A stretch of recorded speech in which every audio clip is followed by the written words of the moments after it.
And we're back. Hello, everybody. Happy Friday and welcome in. I'm Jay with Guilty of Crime, and we made it through the week, y'all. And definitely, we want to help find Nancy. We are not covering Nancy Guthrie case today. However, we are following the case and we will be covering it again next week. Well, today we're covering the Savanah Soto, Matthew Guerra, and baby Fabian capital murder trial. Guilty verdict, baby.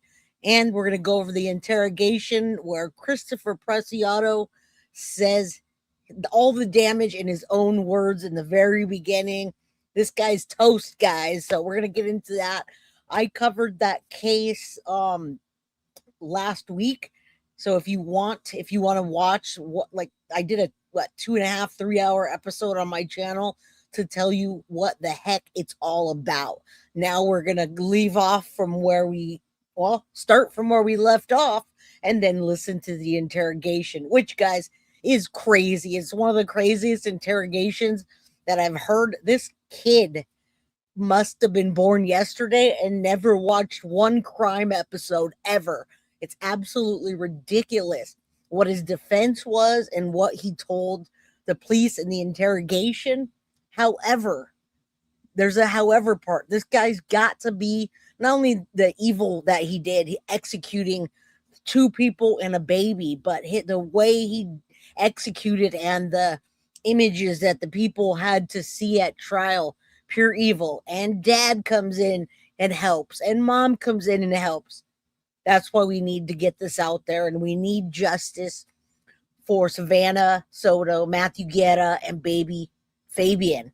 All right. It didn't get enough coverage as far as I'm concerned, but I am very grateful that Duty Ron did cover it. And I would tell you guys, go watch Duty Ron's episode.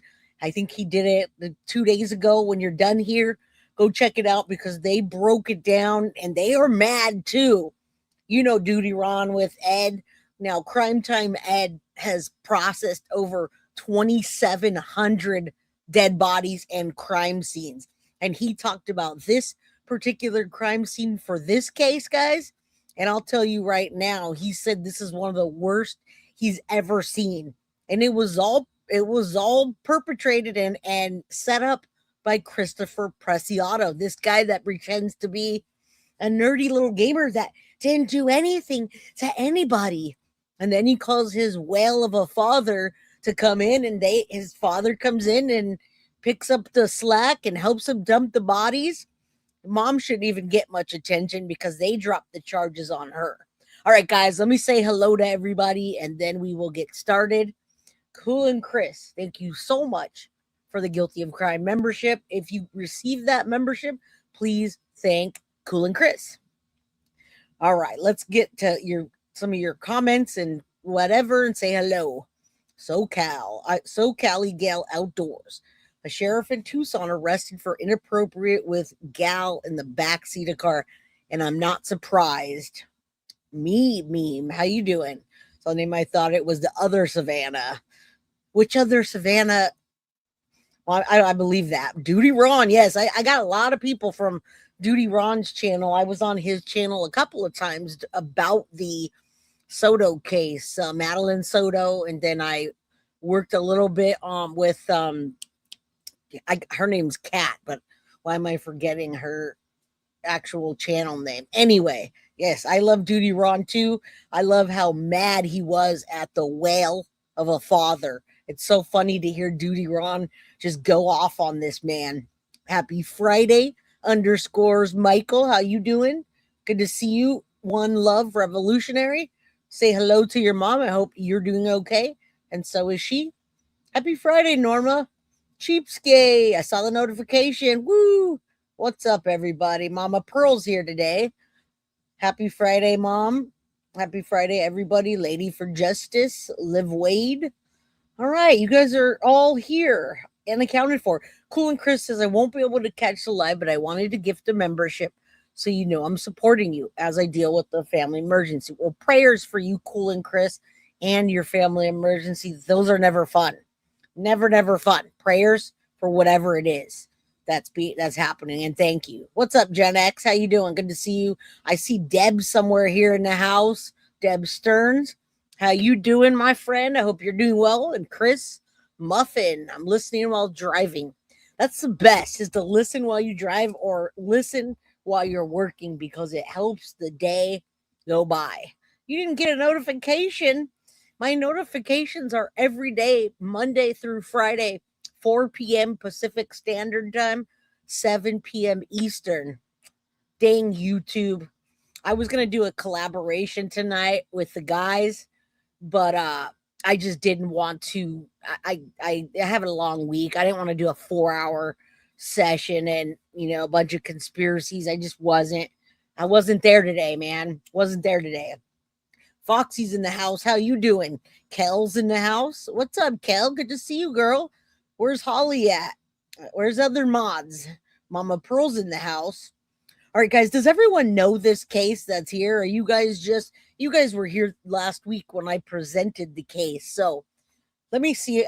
I'll just do a quick recap of it. Let's do just a recap of what in the heck is happening so that you guys understand what we're even talking about today. All right. And I love that the whale of a father also got served with a civil lawsuit during the trial in the hallways. I mean, these people are evil, guys. And that's all I can say. All I can say is they're evil, evil people. I don't even know what else to say about them other than they're evil. I want to do this, and then I'll read a little bit to you so you can catch it. All right, let's get a recap for you guys. And also in my description, hold on, I put it's called Texas Trial. So it's in there. We're using Texas Trial's YouTube. I asked them if it was okay, and I told them that I would drop their link. So in the description, if you guys go take a look, or the mods, it's called Texas Investigates. And when I get to that, then I will, or Texas Trial Tracker. I'm sorry. Let me just drop it down here. They only got 1.9 thousand subscribers. However, we want them to have more. They did a fantastic job of cutting this up and taking care of it. And where local Texas TV stations and everybody else did a really shitty job. It's terrible that this case didn't get the coverage that I felt it deserved. Same with Duty Ron. Duty Ron and Ed were pretty pissed off about this coverage because it was so big. When this case happened, the whole world was listening and waiting and hanging on every word. But then 4 years go by and people forgot about the case. Very little coverage. And what do you know? People are like, oh, yeah, I remember that. But what about the victims? What about the victims? Joanne, what about the victims? You're in Dallas. Good to see you. Jody. All right, let's get into it. Here you go. We left off last time with talking about the Savanah Soto, Matthew Guerra, and baby Fabian case. Now, this happened back in December of 2023.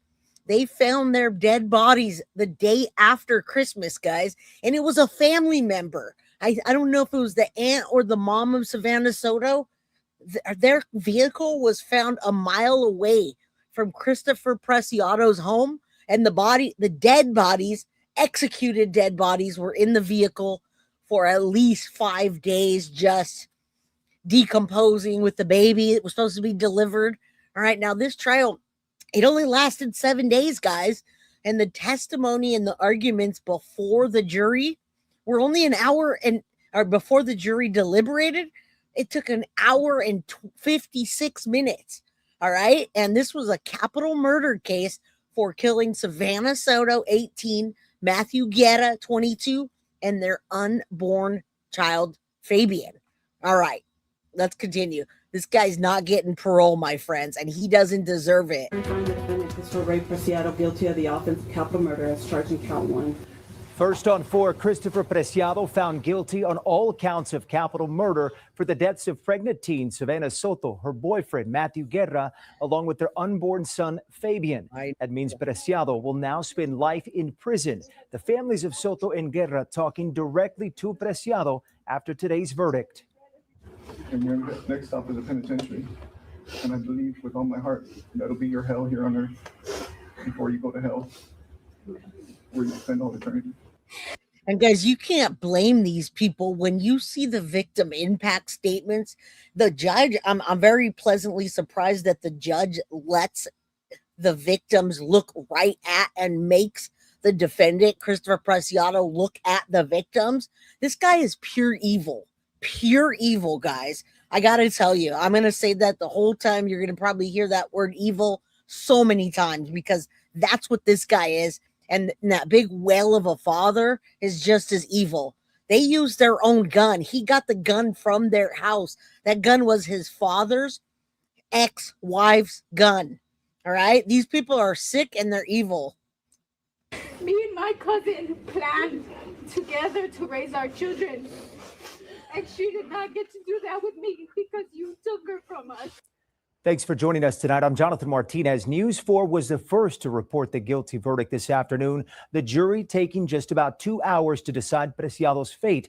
Tonight, we have a team of reporters on this story. Ethan Trejo has been following the story and has more on how things unfolded today inside the courtroom. But first, we start with News 4 San Antonio's Destiny Fuller, who spoke with the emotional families of the victims. Destiny. Jonathan, I spoke with the family of Savanah Soto outside of the courtroom right after Chris Preciado was found guilty on all charges. They had a wide range of emotions, telling me that this is exactly what they were hoping for, and now they're taking in this huge moment. But listen, they did want the death penalty, and they're pissed off that the death penalty wasn't given an option in this case. Now, remember, this is Texas, guys. Florida and Texas are one of those states that, well, first of all, the stand your ground rule can get you out of trouble with the self-defense, which he tries to do in this case.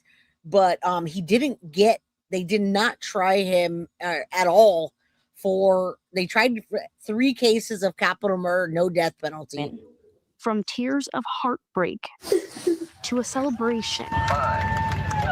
It's justice that the families of Savanah Soto and Matthew Guerra and our unborn child say they've waited years for. This is for Savanah, Matthew, Saban. We're not going to stop fighting. We're all here. We've all been supported since day one. 21-year-old Christopher Preciado, emotionless, as he was convicted on capital murder charges. He was also sentenced to life in prison without parole. The family directly addressing Preciado through broken. You see that? He's standing right there, and they're standing here, and they've probably got 20 security officers all around. And don't think that the police weren't, or the family wasn't pissed off that the police were sitting there and protecting these monsters. You know why there's so many officers? Because his dad and his mom that helped him in this murder sat behind him every day in this trial.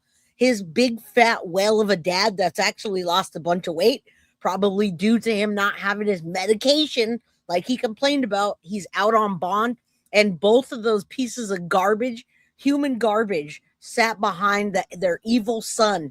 You see him? This is the side of the Guerra and the Soto family, and this is Christopher Preciado with his mom and his whale of a dad.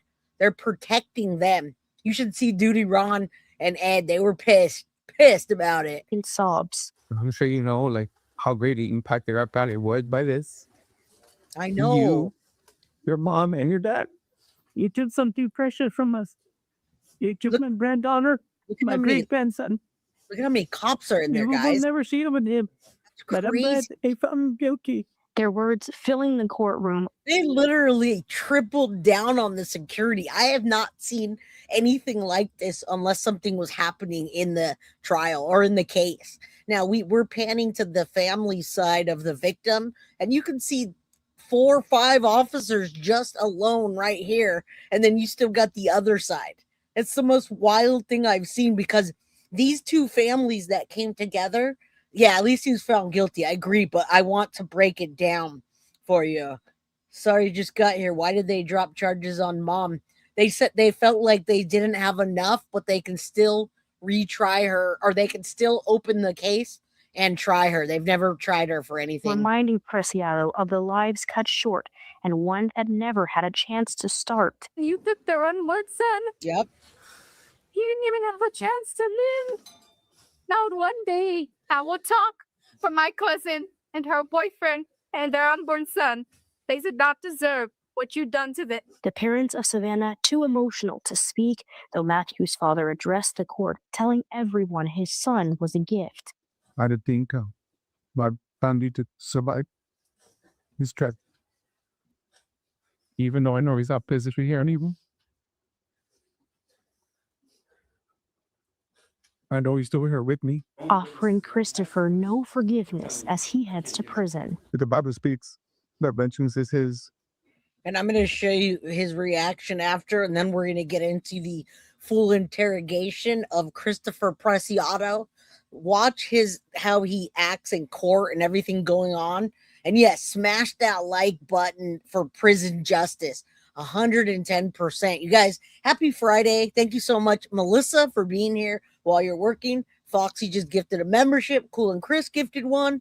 We're going to be here for a while. If y'all want to just kick back, grab something to eat, drink, and yeah, we'll give some memberships throughout the show. If anyone wants to help with the goal, that would be awesome. We'll be here for a little while, making sure that we cover this case properly because it didn't get covered properly. And your next stop is a penitentiary. Evangeline, with all my heart, that will be your hell here on earth before you go to hell. The family tells me that they are taking today as a win, but they are waiting for Preciado's Father's Day in court. Ramon Preciado is accused of helping his son hide the bodies. The family tells me they'll keep fighting until then. Live from downtown, Destiny Fuller, News 4, San Antonio. Destiny, thank you for that. Let's go ahead and continue our team coverage tonight with Ethan Trejo, who joins us live tonight. He was inside the courtroom. Yeah, I got to give you guys the all the information before, so when we get into it, you're like, this mother trucker, and you feel the justice being served. Hello, Kathy. Hello, she says, Jay and Mods, and thank you so much for the $2 super sticker towards our goal. We appreciate you, and a lot of us have subbed up over there. I see a lot of guilty of crime people over there, and I'm so happy that you guys are supporting our friends. Maggie, Sadie's mama, I hope you're doing well. One Love, how are you doing? Thank you for the gifted membership. How's your channel doing? How's your mom doing? It's been a while. And Indy, my girl, how you doing? All right, guilty on all counts. This monster, his dad's going on trial next. I don't know when, but I hope he gets life in prison as well. All day, he's here to explain how this last pivotal day all played out. Ethan. Jonathan, good evening. After 7 days of evidence and testimony, both sets of attorneys made their claims as to why or why not the jury should deem Christopher Preciado, the man who killed Savanah Soto and Matthew Guerra, as guilty. The defense began by arguing that because of the lack of DNA. Oh my God, guys, this was the worst defense I've ever seen in my entire life. And I'm 46 years old. This was not only horrible, just a horrible all-around defense. It was awful and evil, and they shouldn't have done it. And I can't believe they got away with that defense that they did. However, we know the outcome. I mean, it was 6 days that the prosecution presented evidence. On day 6 and 7, the defense presented its case. By day 7, the final testimony and closing arguments. And boy, was that closing arguments the most disrespectful thing I've ever seen in any case ever. I mean, this lady should not be a lawyer. I didn't like any of it. It's terrible. And witnesses of the crime itself. There's too much speculation regarding the circumstances of the crime. Now there's his mom and his dad, and the charges are dropped for her for right now. They can recharge her, and he goes next. And if you want to know who he is and what the hell I'm talking about, it's Ramon Preciado, his father. He's out on bond right now, but he's still being charged with tampering with evidence, with intent to impair a human corpse, abuse of a corpse without legal authority, altering, destroying, or concealing human remains, guys. All right. Duty Ron said it the best way that I could have heard it. And he talked so much trash about this man. I was like, for small miracles, amen. Somebody's covering this case properly. The boss bish. I've been watching your channel. Flojo said, hey, he said, if you're not sub, go check out. Liked, already sub. Great work. Thank you. And go sub up to Flojo TV. Thank you, Indy Isham. You're awesome. Happy Friday. You guys are amazing people. Thank you for being here today. Thank you. Thank you, guys. Show support for the other channels. All right, so back to this. I wanted you to see that Ramon was there the entire time, but he also got served lawsuit papers. He's getting a civil lawsuit, which is pretty funny. He deserves a lot more than that. All right, let's continue. Time. That's not how our system works. That's guesswork with a life sentence attached. There can be no rush to judgment here. While the prosecution followed, hammering hard on the motive and actions confirmed to have happened after the murder, which they believe reinforce his guilt. You cannot rob someone in self-defense. The mugger doesn't get to claim self-defense as they're robbing you and you put up a fight. And they kill you. Oh man, I'm sorry, I was just defending myself as I was stealing his wallet. But the trial ultimately came down to the jury's decision. And actually they had a ton of evidence, guys. They had a ton of evidence surrounding the case. I mean, this guy is just, you saw that too, Jen Johnson. Duty Ron was epic last night, dropping F-bombs. He was pissed. Ed, oh my God, that was one of the best episodes I've seen on that channel. Mama Sage, thank you so much for the $2.99 super sticker towards our goal. One Love says, my mom said it's very dear to her heart for always remembering to say hello to her. Well, hello, Mama. You can't forget the mamas. Well, hello, Star Play. All right, you love how Matthew's brother called him and his attorney a clown, and rightfully so. Rightfully so. That attorney was. You guys, these two people and this little unborn baby were killed execution style in the back of the head. There's no debating that. And not only that, the only thing that this piece of garbage got out of it was $300 cash and some little shitty jewelry that he ended up giving to someone to trade for car parts at a pawn shop. Verdict form. We, the jury, find the defendant Christopher Ray Preciado guilty of the offense of capital murder as charged with count 1. With those 3 capital murder charges, Preciado has now been sentenced to life in prison without the possibility of parole. Reporting live from the Justice Center, Ethan Trejo, News 4.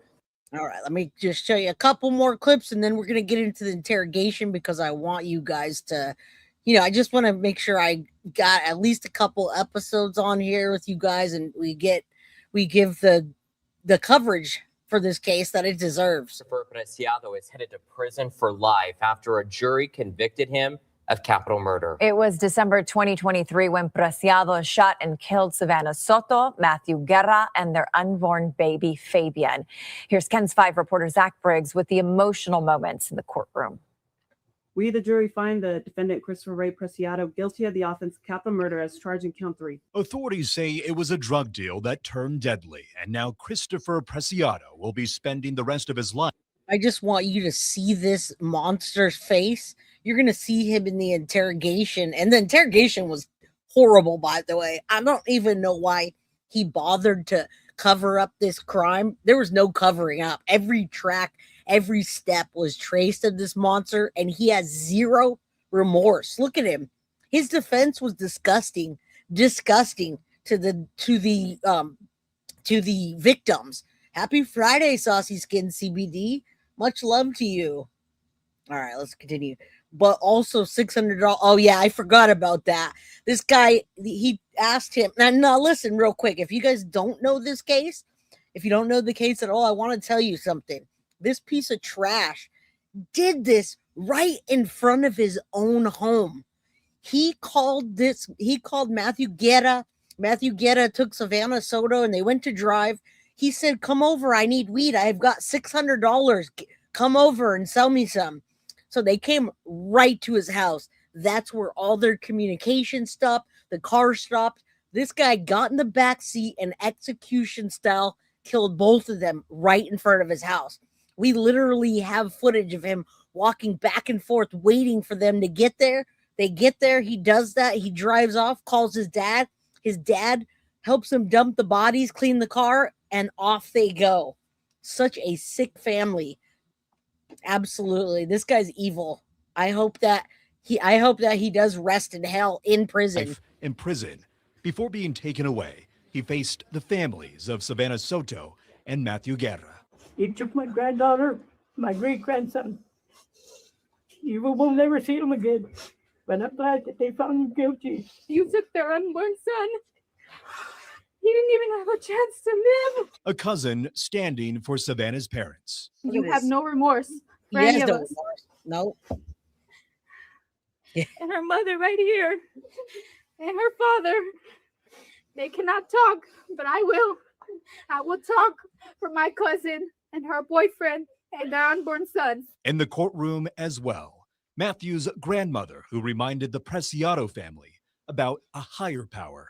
And even though it was stated in the trial that there were no witnesses, no fingerprints, no DNA, it's all recorded in heaven. Matthew had a heart of gold, and I miss him very much every day. In the hallway, a heartbroken mother and brother who are comforted that justice was served. It's not going to bring my son back and not carry it over. I mean, at least now we can just focus on healing and, just keeping their names lived on forever.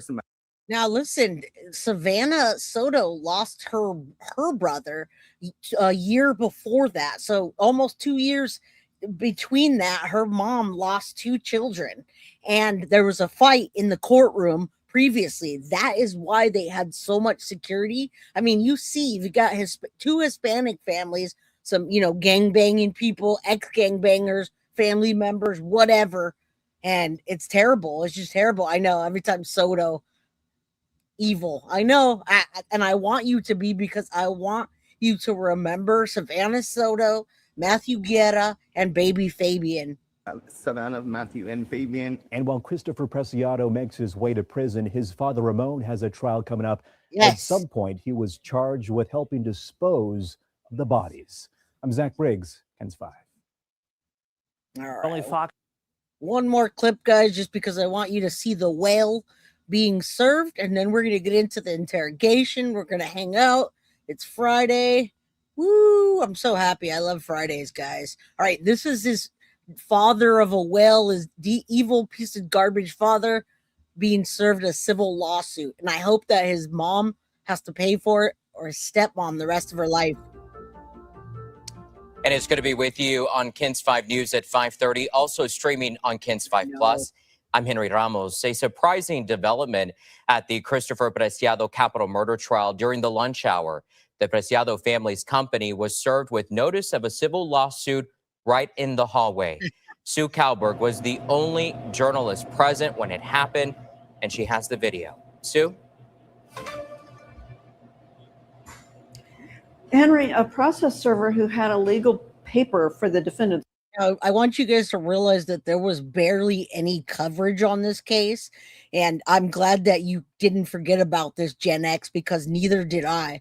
The coverage sucked. It wasn't in real time. Like they didn't film it live. So I think a lot of people just kind of lost interest. But these victims lost their lives. All right. Lost their lives. 18, 22, and the other baby unborn. Not even born, was going to be born the next day. His father showed up here in the hallway. He was looking for Ramon Preciado, who was about to return from lunch. And sure enough, within a few minutes, the lunch break was over and the Preciados were returning. That's you see that there's Murta and his dad Ramon. You see the difference between how he looks now and what he looked like when he got out of the vehicle. That with that belly, the belly. We just call him the whale. I know no one really covered the case. I know. And that's why I wanted to cover it, because everybody covered it when it first happened. But just because it took 4 years to get the trial, they still deserve the coverage and the justice. when the process server attempted to hand off the paperwork. And at first, the Preciados refused to accept the legal notice. But when it was placed on the floor, he eventually did pick it up. Now, the server provided a copy of that paperwork to us. It says the Guerra family, who lost their son Matthew in the murder, is suing Almighty Air Conditioning. The notice says Ramon Preciado is the company's registered agent, and the clock is ticking for him to respond to the suit. Now, it says the document was filed back in December, but it was obviously just served today. And the server told us it's filed against the company because a lot of times people who feel like they've been wronged will go after a company rather than an individual because there might be an insurance payout to be had. Now, meanwhile, back in court, there was much more forensic evidence, and all of the samples collected from the car where the bodies were found were gone over in great detail. And testimony is scheduled to continue well into next week, and we will be with it throughout. Live at the Bexar County Justice Center, Sioux County. All right, so if y'all want to go this weekend and watch what happened, go ahead, go do that. You guys should definitely go to the channel, Texas Trial Tracker. Yes, the case went real quiet. I had forgotten too, but not really. I just forgot about the case in general. And then I was like, oh, yes, the trial's coming. We got to let people know. But the coverage was terrible. But Texas Trial Tracker did a fantastic job of capturing day 1, day 2, day 3, all those things. Did they drop the charges? They did, but they have the right to recharge her anytime they want to. So they dropped it because they said they didn't have enough evidence for a jury to convict her. All they have is that towel in the back seat. But if they retry her, or they could do it anytime. They don't want to. You can't do a double jeopardy. So one and done. I know, me too. Hello from San Antonio, Anna. How are you doing? All right. So here we go. This is in the words of Christopher Preciado, full interrogation. And this made it, of course, into the trial. This is days after. They caught them fairly quickly. They hid out for 13 days in their house, guys. All right. 13 days they hid out in the house. Finally, law enforcement had enough evidence to go serve a search warrant and come in.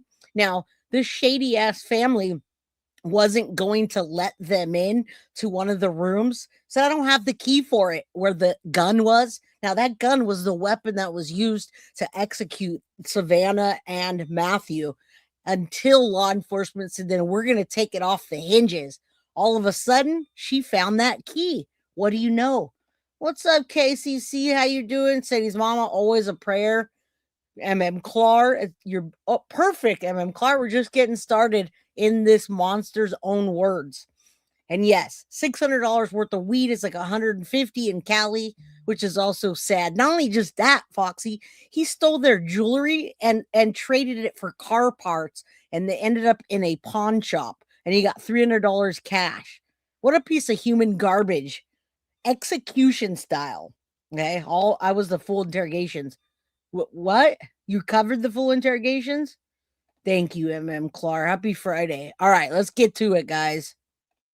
Your story. They don't match up. The evidence, let's let you know, the evidence tells us a story. And what you're saying of pushing the weapon, it doesn't add up. He had a gun, a loaded gun in my face, and he pulled it. I don't know what else to say. 5 days before this interrogation, an 18-year-old pregnant teenager named Savanah Soto and her boyfriend, Matthew Guerra, went missing in San Antonio. Their baby was due the very next day. It was Christmas Day when the clear alert went out. While most families were opening Can you imagine that, guys? I mean, seriously, can you really imagine that? You're going to watch? You're good. I was just trying to see what you were saying. I thought he told the police he was buying. He did tell the police he was buying 70, but he lied. When evidence came out in the trial, Anna, everything he said in the interrogation was a lie. It's like this kid was never born on this planet and never watched one true crime episode ever. Now, we have 150 people in chat and only 83 likes. Come on, guys, hit that like button for me, please.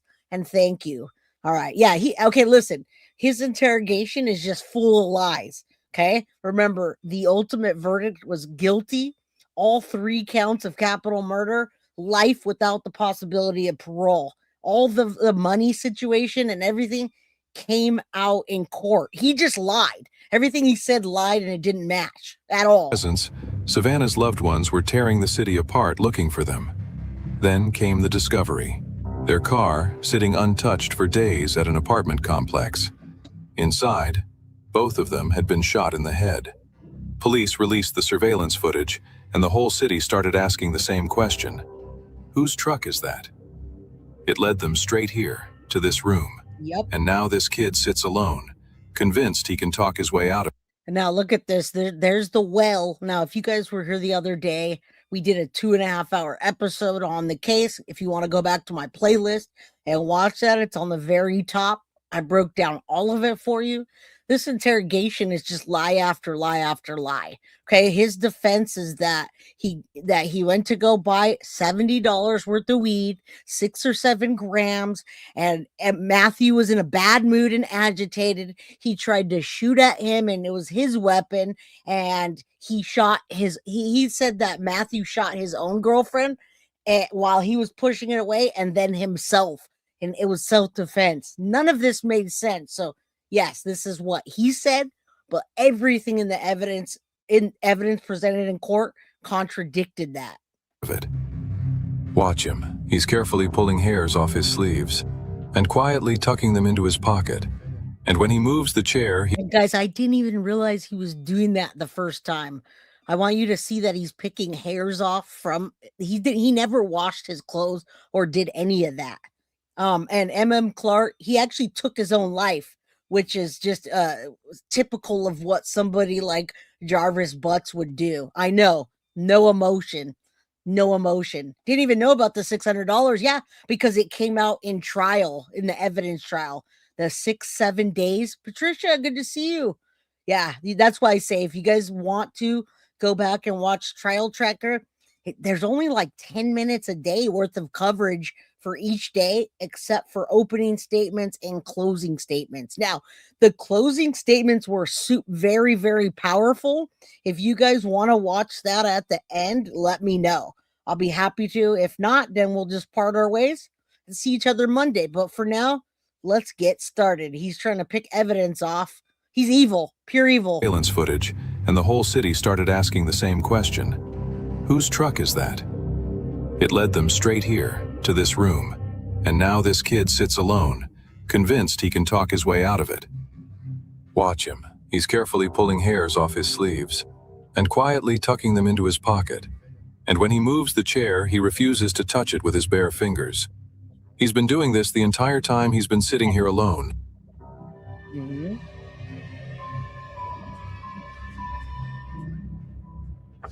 Really?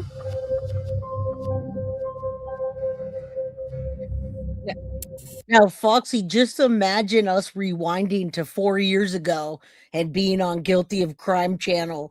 I never covered this, but I was watching the coverage. I wasn't even a YouTuber at the time at all. And when we were watching this, trying to watch and solve it, we thought it was a big fat whale of a man and a female. Everyone thought it was a female until the evidence started tracking back. He executed them right in front of his house, right in front of his own house. And then he dumped the vehicle a mile away from his own house. And the family tracked down the car and found Savanah, Matthew, and Fabian dead after being in the car for 5 days, all locked up. All right. You're very welcome, Debbie. Very welcome.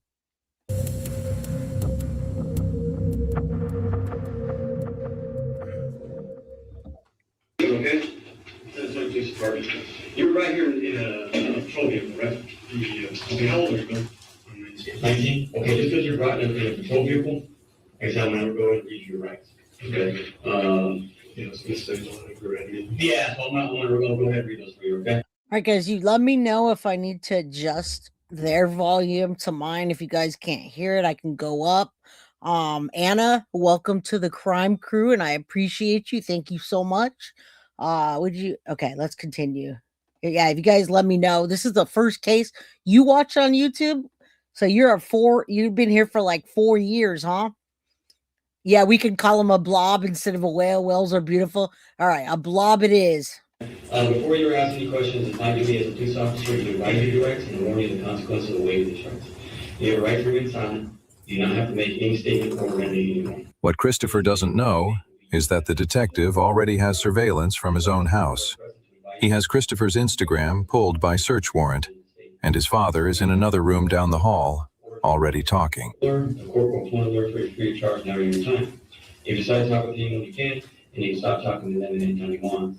The above rights are continual rights which can be urged by you at any stage of proceedings.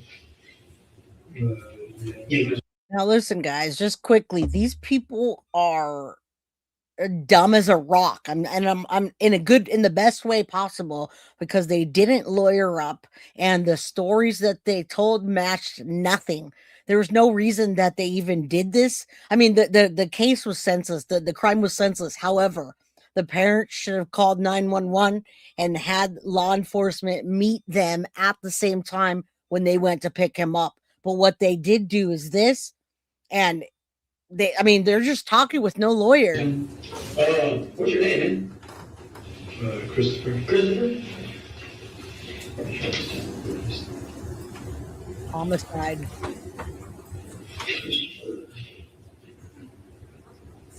Yes. Yes. Preciado, PRE, CIA, DO. What's your address? 5735. Yep. Charlie Chat. And Drive. Oh my goodness. You working right now? No. As a student, where do you go to school? SAC. Okay. How close are you to being done? I just started. High school. Oh, okay. Yeah, I just finished my first semester. Pretty interesting. What are you going to be? Pharmacy. Pharmacy? There you go, man. What's the phone number? 210 919 8220. And you said you're 19. Mm-hmm. Where's your number? 9704. Okay. Maybe email address? No. You have your social?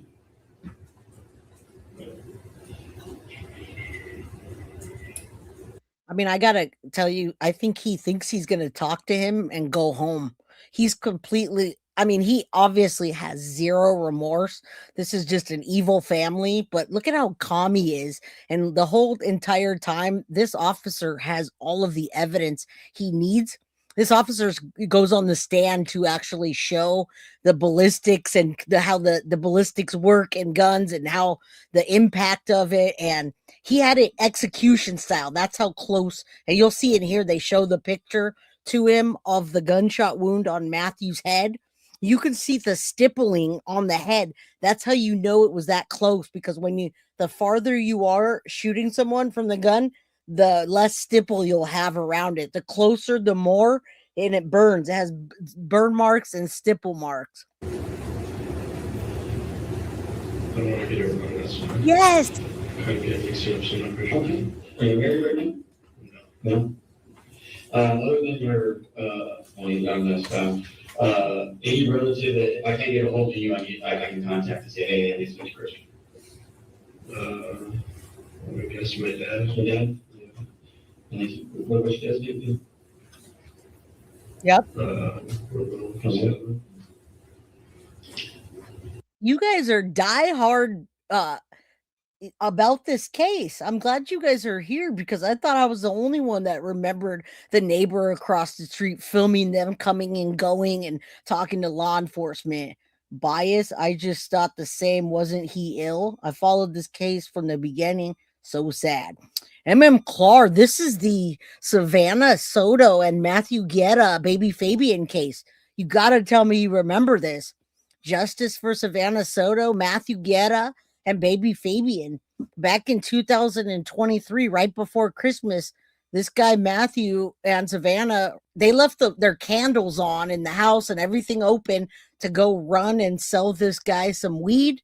And what did he do? Instead, he robbed them and execution style took their lives. Now, baby Fabian was supposed to be born the next day. She was going to be induced, and that never happened. All right. He did it just to rob them. Yes. No?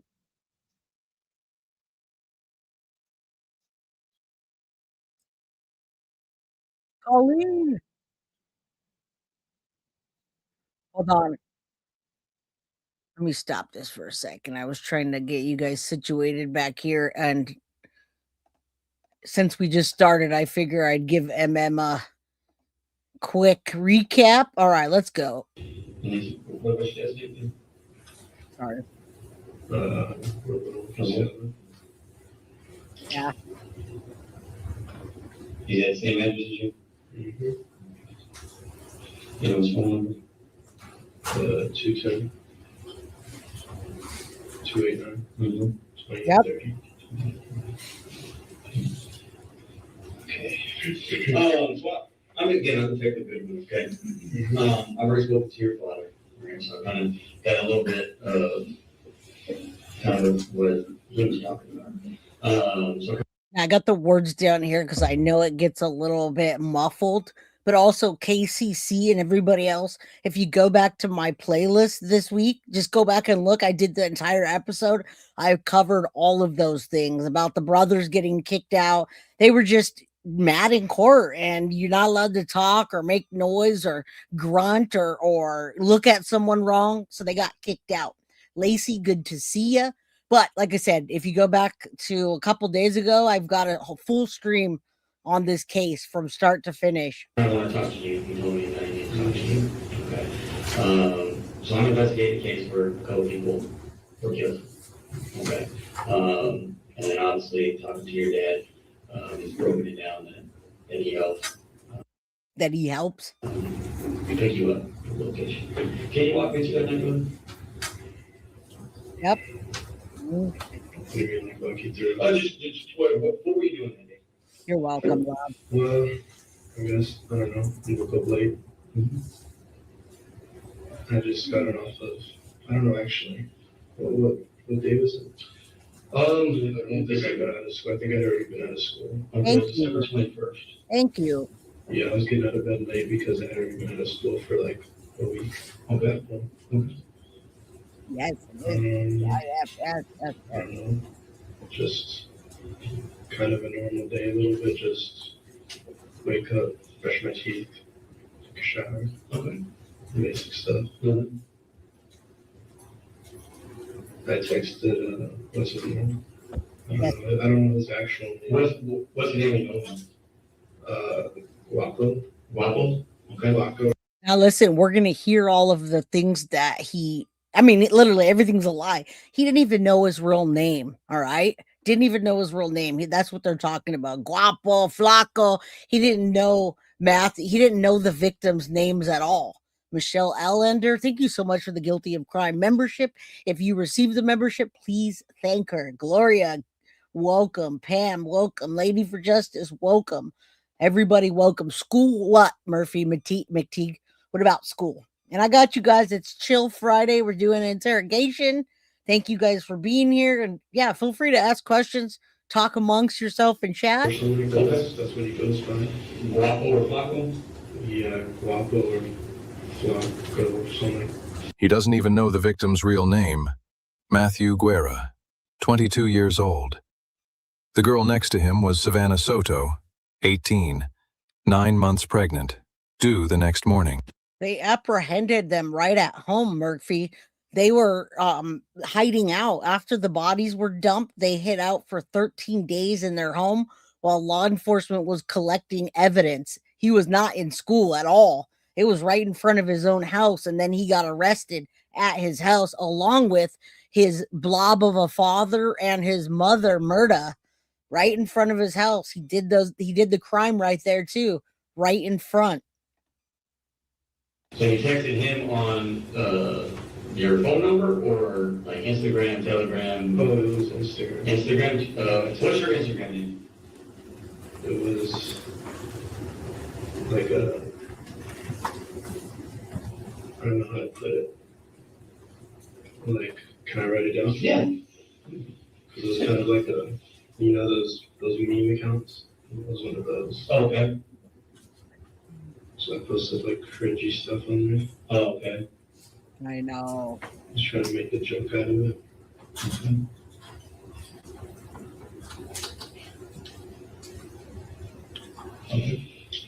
But not the situation. I meant like how it's more of a joke. Okay. So it's names from CBS?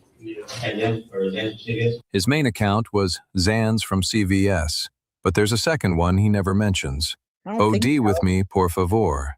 That's the account that sent Matthew the last message. I don't think so. I don't remember that, but we're gonna watch it right now. I mean, this guy didn't even tell him about that. What kind of name is that? OD with me, please. My OD with me, por favor means please. He had zero posts and a bunch of followers he was following, thinking he was being sneaky. Yeah, I don't think so. I don't know. Well, we're gonna watch it together, and it just started. I absolutely think jealousy had a big part in this. Joseph Morgan. Some people have no value for life, including their own. You never know who walks beside you or behind you, Joseph. You know how many times you see that happening? Someone will do a deal, a drug deal, and they roll up, someone gets in the back seat. Yeah, not a good way to do it, especially execution style, the way this went down. All right. The guy they're interviewing said he was getting ready for school. Okay. Yeah, he wasn't at school. He ever received. The detective already has everything. He's just letting Christopher keep digging. Can you take that? No, it was just because of, that rapper. Yeah. Okay. Yeah. The Zan rapper. Yeah. Kind of just took it from him. Okay. Did you work at CVS or something? No. You just made it up and trying to get funny? Yeah, trying to be funny about it. And you said you didn't need it. When did you delete it? Like, I don't know, it's been a couple days after. Did you create a new account? No, I just stayed off. You stayed off. Okay. So you said you texted him. You remember what time you texted him on Instagram? No, it was kind of late though. Okay, it was late. And then what I texted him earlier in the day, but he said he was doing other stuff, delivering other people's stuff. What were you trying to get from him? I tried to buy a little bit of weed. Honestly. That's perfect. I don't care about that. So you're trying to buy some weed? And just like that, you can see him relax. How much did you buy? I was trying to buy like 7 grams. 7 grams? How much did you charge for 7 grams? Like 60 or 70. And see, even right out of the gate, he's lying. Now, if I can find the video, I'll show it to you real quick, guys. But I think everybody missed the episode. What's up, Therese? How you doing? We just did the episode a couple days ago, guys, and I showed that multiple times. It wasn't a white van. His father pulled up in a truck, gave him a rag along with the mom to wipe down the bodies. Then they dropped the car off with the bodies in them, and all 3 of them went home together. Kind of a lot compared to what's out there. Like no, I mean like back then it wasn't really cheap. Oh yeah, no, you get it $2 or $3. Yeah, it was cheap. When I was younger, it was way cheaper, and it skyrocketed. So you're trying to buy some weed. What did you text? Just the thing that I always ask him, just like, yo, what's up? Just seeing what he was doing. Okay. See if he was, going around selling it. Okay. And then, how many times have you bought him before? Like, for the past few months, maybe like 5 times. Sometimes? 5, 6 times probably, actually. Okay. 5 or 6 times? But it's because it's always the same amount. Okay, you always get 7 grams. And they really like going towards him because he always posted pictures with guns and stuff, and that was something else to me. I don't want to associate with that. Yeah, you just want to get your stuff, calm down, and go work your day, right? Just after a long, hard day of work, yeah, schoolwork and stuff. Yeah, just calm yourself down. So when you text him, and then what did you tell him? He was busy. Okay. He was, I don't know. That he was busy. Now, remember, this guy's walking back and forth, waiting for him to show up so that he can execute them and steal their stuff. I'll show you real quick in between. Let me just show you a couple footage shots so you guys can understand what's going on. About the murders of a pregnant woman and her boyfriend in the San Antonio area. Hold on, sorry. And we do begin tonight with new information about the murder in the Antonio area. Just about an surveillance video of 2 people they call persons of interest. Take a look. The video shows a dark Chevy Silverado All right, this is what happened. He executed Savanah and Matthew Guerra in front of his house, and then he drove away to a parking lot, called his dad and told him what he did. His dad pulled up in his truck. They handed him a rag to wipe it down, dumped the car, and they all three went home together. And the Kia Optima in which Savanah Soto and Matthew Guerra were found. You can see two people in the video, although it's not clear enough to make out who they are. This video was taken not far from the apartment complex where the Kia was found. San Antonio Police Chief William McManus said they cannot rule out a murder-suicide, but for now, they're calling this a capital murder case. Soto and Guerra were found Tuesday night. Police said they had both been shot in the head. Soto was scheduled to go to the hospital Saturday to be induced. When she didn't show up, her family started searching on Christmas Day. And we do begin tonight. All right, so there you go. We'll do little clips like that in between since y'all are so awesome for being here. Thank you, chilling out with me, doing body cam and covering this case. I appreciate you guys. He was doing at the time, honestly, but he just told me he was busy doing other stuff first. Okay. And then he told me he was gonna come drop to me. Okay. That's what he told me. Where was he gonna drop to you at? At my house. At your house. Okay. And then do you remember what time he arrived at your house? No, honestly. Okay. And then what happened when he arrived at your house? When he arrived at my house, you're welcome. He was kind of agitated already with me. Like he was like, "Man, I told you to be out here already. Why aren't you already out here?" Now, I want you to realize right out of the gate, law enforcement already know he's lying because that's backwards of what happened. As a matter of fact, he was pacing and waiting for him to get there so he can rob them and execute them. And he's saying that Matthew showed up and was irritated at him, saying, "I've already been here waiting for you." No. There's evidence that shows him and his big fat blob of a father. All of this is caught on video footage. I want you guys to realize that. All of it. But his own security cameras tell a different story. They show him already standing outside at 11:48 p.m. next to his father's truck, just watching the road. I was a little scared at that point because all the pictures he posts, he's always posting just guns and stuff, and it's not something I want to associate myself with. Okay. So I just wanted to get a buzz, I guess. But I got in the backseat of his car. Okay. And he was really agitated. He was like, "Come on, man, just get the fuck in. Just get the fuck in, bro. Come on, hurry up. Let's do this and just get out of here." So I was like, what? It was weird to me because that was the first time he's ever, told me to get in his car. Oh, okay. So that it was abnormal to me because he always just like this, pass it to me through the window. Okay. And then he just drives away. Okay. So it was weird to me that he wanted me to get in the back already. Okay. So I didn't know how to go about that. I want to be like, no, because... Thank you so much, Bias Bevs Kinkles. I love that name. That's crazy. Thank you for $1.99 towards our goal. Yeah, Jabba the Hutt drives a truck. And you know what else Jabba the Hutt does? He helps his son cover up a murder as well as body cam footage lies to the officer. Let me show you this footage real quick that they saw in court. Today, jurors saw the Preciado family in their driveway and listened to testimony claiming the family of Christopher Preciado worked together to conceal the murders of Savanah Soto and Matthew Guerra. Sue Kalberg has been watching the evidence and is live home. I just wanted to see the video. Try again, and they say the elder Preciados leave the house to follow the car.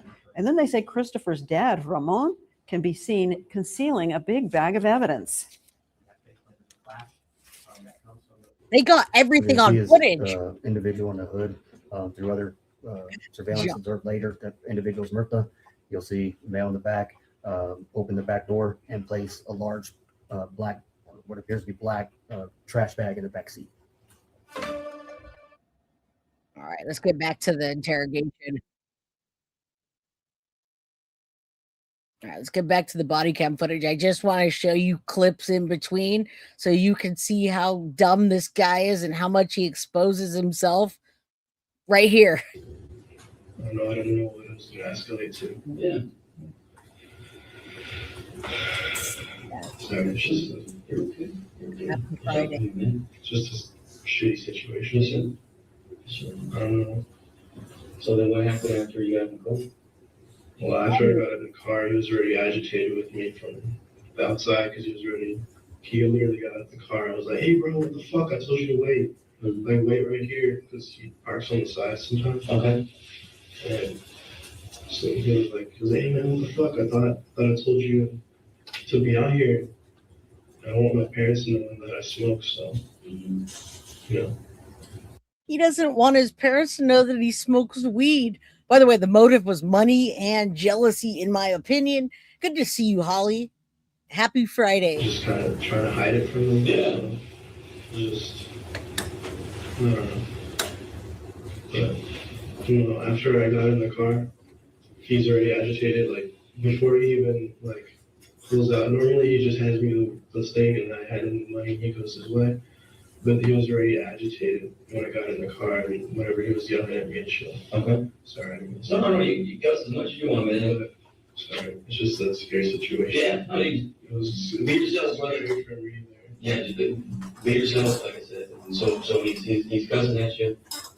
He's agitated. Yeah, agitated. Just mostly like I don't know what he's agitated about, but I could tell he's on something because normally when he drops to me, he's always smoking or he's a little like. He's trying to tell that homicide detective that he was agitated and this character was so scary to him. Flojo TV, thank you for coming. Happy Friday to you. Thanks for showing your support. Ben's in the house. Happy Friday. Yeah, agitated. One more time. Oh, he's going to say it 10 more times. And we have dropped your link in chat. Deb, there are so many things in this trial that happened. There were people that heard that. Yes, there's a lot of evidence presented in this case. Like that kind of loopy. Mm-hmm. I don't know, he looked a little dazed, confused a little bit. So I don't know if he was. I don't know. Mm-hmm. But he was like, I could tell he was on something like that wasn't his normal behavior. Mm-hmm.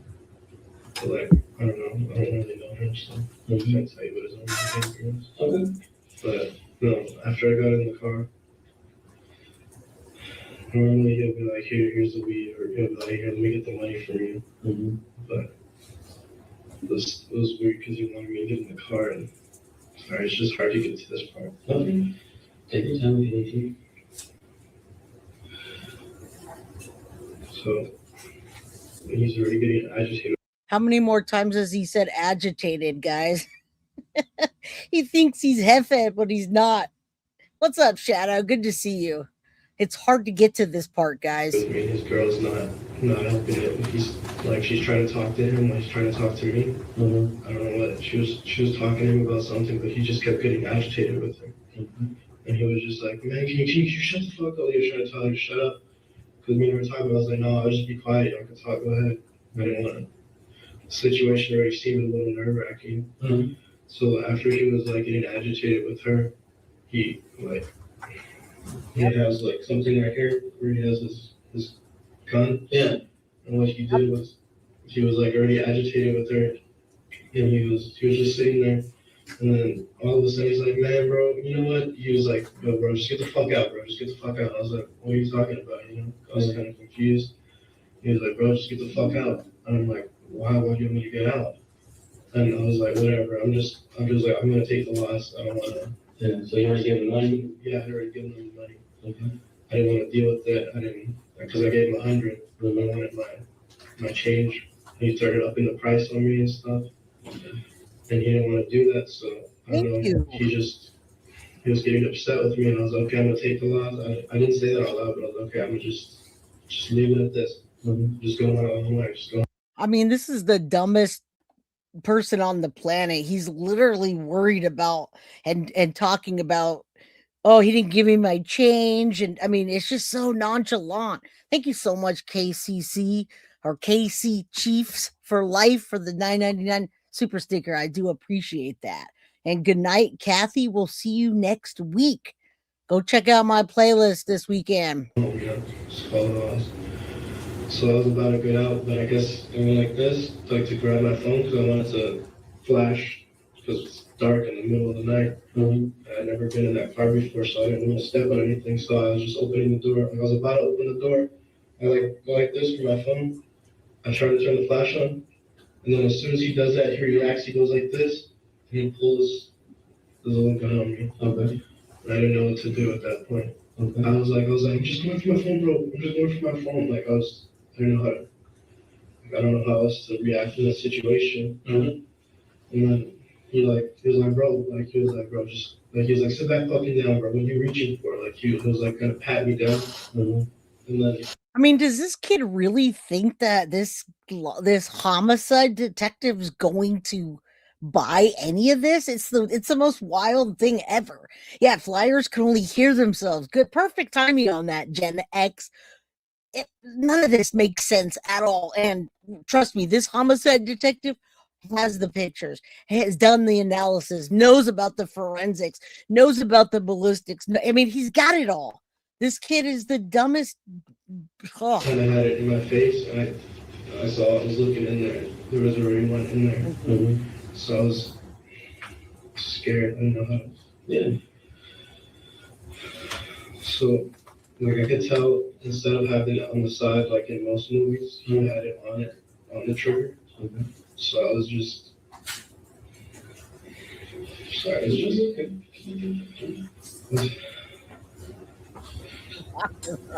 Sorry.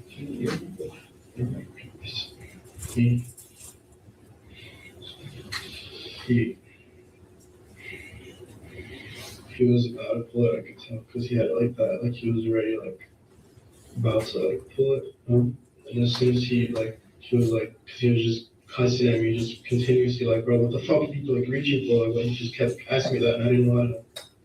I was like, so I couldn't pick my hands up quick. I was like, now, I want you guys to remember a couple things as we watch this. Hello, the Jab. Thanks for coming on in.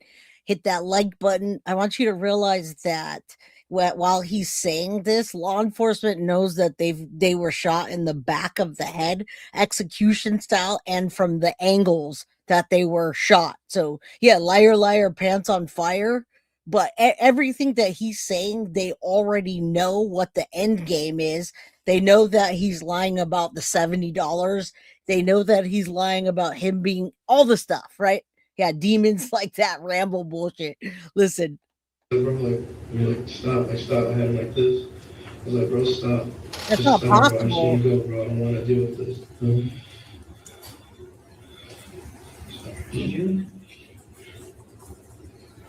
I could already tell since I removed there was one in there. I could see it in there.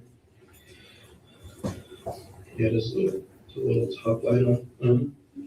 That's what scared me the most, because after he turned that on, I could clearly see that it was loaded, and that's what. Thanks for writing that word in there, pants, because listen, when he left the crime scene, he pulled down Matthew Guerra's pants and left him exposed in the back seat. First, he execution style took his life, both of them, plus the baby, and then he drug Matthew Guerra in the back seat and he exposed him. He pulled his pants and his underwear down all the way to his feet. So when someone opened the back door, not only was he murdered brutally, his pants were down and he was all exposed. That shows jealousy. He won't even admit it there when he says, well, his pants were down. What happened? What? I don't know what you're talking about. Oh, you think someone else came and did that? You think someone else went and found the bodies in the car and just decided, let me just pull this guy's pants down and show everybody his junk. He's already dead, and let's further do that. Let's further expose him. Yeah, that's sick. A sick individual does that. It was weird though, because you went like this instead of like, if it's right here, wouldn't you grab it with your right hand instead of your left? Yeah, I mean, it just depends. I mean, people are looking at different things. I mean, if he's left-handed or. I don't know, this was weird. Okay. Yep. It's just, after he did that, I could tell he was about to pull it on me, so it was like this pretty much in my face. So I go like that, and then he pulls it. Pulls the trigger? Okay. And then are you in the back seat? I'm in the back seat. So he's pointing at you, so it goes off in the back seat. Yes, well, not in the back seat, like I push it because I don't want it in my face, like this, so I just I go like that, and I kind of pushed away, and I kind of ducked down because I didn't want it to hit me. And he just went like that, and he started yelling, babe. I didn't know he was yelling because I heard my ears were all ringing. Then he was going, babe, babe, and he was like this, and he still had it in his left hand like this. So if you guys didn't catch that, he's saying that Matthew Guerra shot his own girlfriend, his own pregnant girlfriend. That and none of this makes sense. I wish I could draw it out for you, but when someone's in the back seat and the driver, I assure you, you can't there's no way for that to possibly happen. And the gunshot wound was on Savanah's right side on the back of her head, which means that Matthew Guerra would have had to reach his arm all the way around the armrest, no damage to the headrest, and just straight to the back of her head. That's not possible. And he was like, I hope so. He just kept yelling, babe, to her, because she just started like bleeding. Where she bleeding? I can see she was bleeding right here. On her left side? I think so, yeah. Okay. In the center console? Yeah. You said she was sitting in the passenger side, right? In his right side, like the t-shirt. So look, I'm right here. Here, let's draw this out. Because it's just.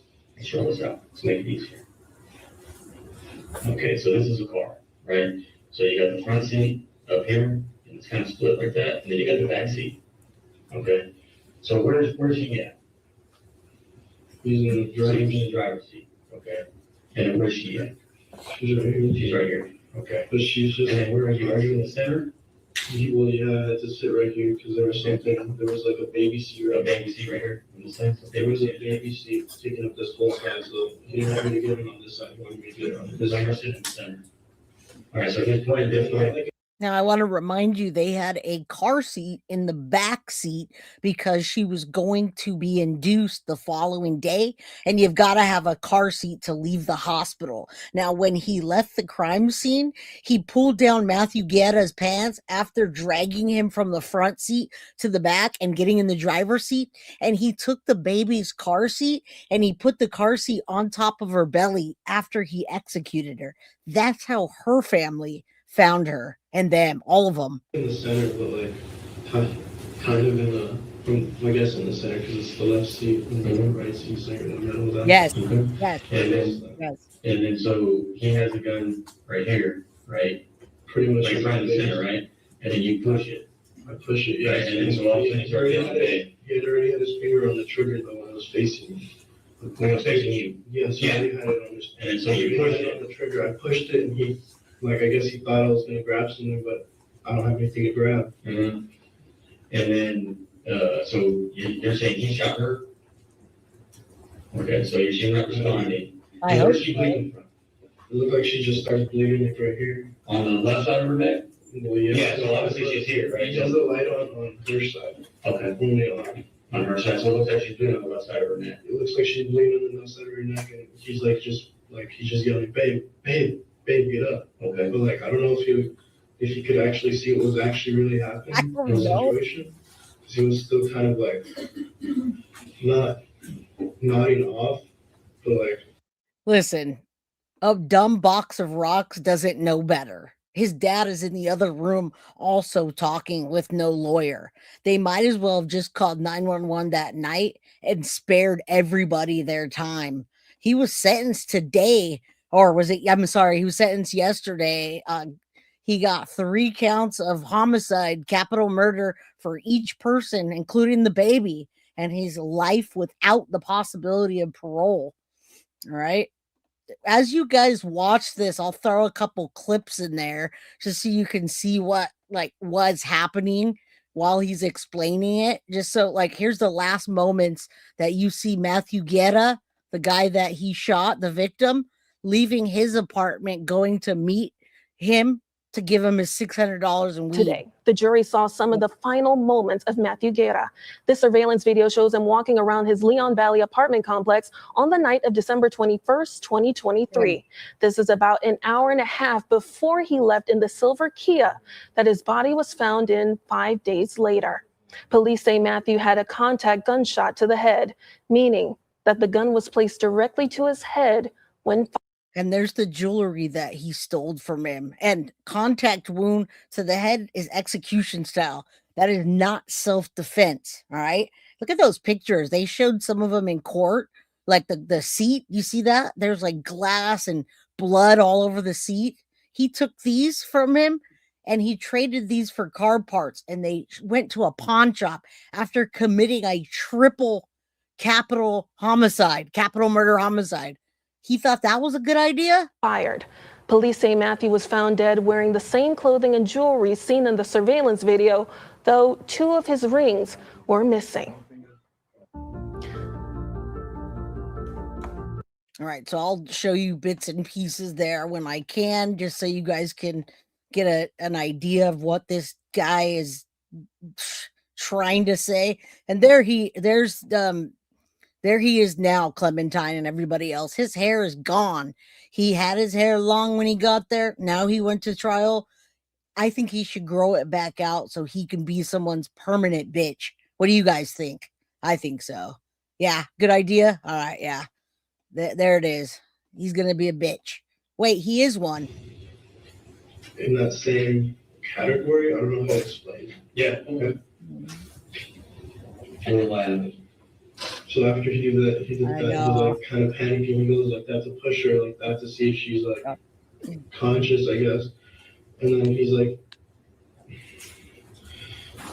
no, turns it on me because I guess he realizes what's about happening. Because I was about to just walk, just gonna run. And as soon as I was about to reach for the door, he like faces towards me again. So I go like that. Okay. Like I push it instead of like that way, like I did the first time like that. He went like that. Okay, so it came towards him. It sounds like Gumby shot him, right? Gumby and Pokey. Gumby's arm went all the way back and he shot this way and it went all around. Now, Joey's girl, you can watch it, but it's just bits and pieces everywhere. If you look at my link in the description, Texas Trial Tracker covered day 1, day 2, day 3, day 4, day 5, day 6, day 7. And there's only like, some of them are only like 10-minute long clips. You can find them, but it's not like a typical trial. So yes, the answer is yes. And it went off again? Or what happened? Because he had his finger on the trigger the whole time. So you're saying it went off again? Yes. It went off again. And then what happened after he got did he get shot? I assume so because he stopped talking. Okay. He just went from yelling and agitated and like just pissed off to just quiet. Okay. That gun has a manual safety and a heavy trigger. A firearms expert told the jury you'd have to pull hard to fire it. Not a single trace of Christopher's DNA was found in that car. And Matthew had a contact wound. You see the blood in there? They found him after 5 days. All right. And that gun was found later in their house because the dad owned it from his ex-wife. The barrel pressed directly against his head. And then what happened? I don't know what to do in the situation. I couldn't tell my dad, I couldn't tell my mom. And they didn't even know that I was buying at the time, so it was just, I didn't know how to go about it. Okay. So I didn't know what to do. So I put him in the backseat where I was sitting, and I drove the car. Where did you drive it to? I drove it to the apartments and left it there. Did you meet anybody in the apartments? Me? No. Did he meet anyone at the apartments? No. Well, we just saw that video where his dad met him. Mom's hand pops out of the back. Like I said, everything he says is just a lie. Called my dad. His dad is one room over right now, telling the detectives a completely different story. I told him, I was like, can you go to the apartments and pick me up, please? Okay. He was like, why? What happened? He's like, I thought you were home. And I was like, can you just go to the apartments and pick me up? And he was like, what's happening? What's happening? Like, it's like a normal dad would react. Just questioning what's happening.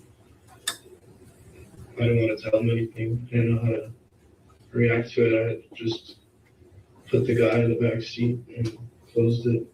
I don't know. I don't know how to react to it. I just almost got robbed, pretty much. Yeah. And then he pulls it on me. And then I push it away and he almost got robbed pretty much. Didn't say he almost lost his life. Didn't say he was fighting endlessly for it. He almost got robbed. What's up, Wolfpack? Good to see you. Thank you for coming in. Hit that like button. I hope you're doing well. Happy Friday. So was he in love with him or her? Nobody. He was just, he wanted money. He's a broke piece of trash with his mom and his dad, just garbage people. And he wanted to come up and he thought this was going to help. What's up, Raindrop Lost? How you doing? Good to see you. All right, let's continue. No, it was money and jealousy, in my opinion. There's no other reason that you would execute people like that and then pull their pants down and expose them and put the car seat on top of the baby. It's like the scene was staged. She's not talking anymore. She's not doing anything anymore. And then he turns it on me again because he wants to, obviously he wants shot like that. So when you get to the apartment, what do you do with the apartments? When I get to the apartment, I looked for my dad's truck in the car, and I had all the lights off, so he couldn't see in there. I had the windows up.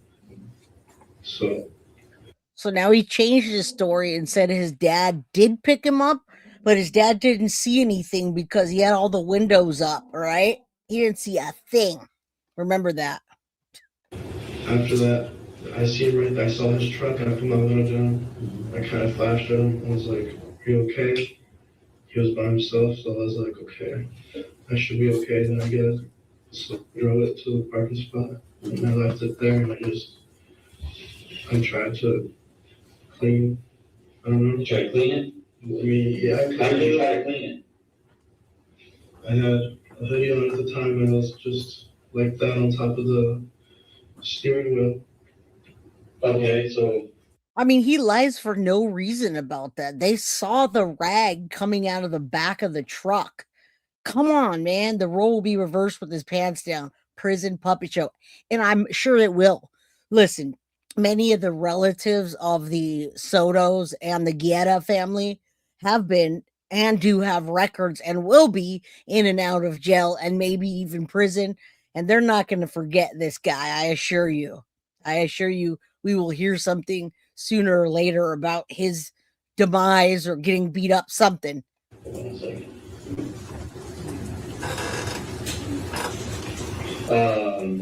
So you're wiping it with a hoodie. What color hoodie were you wearing?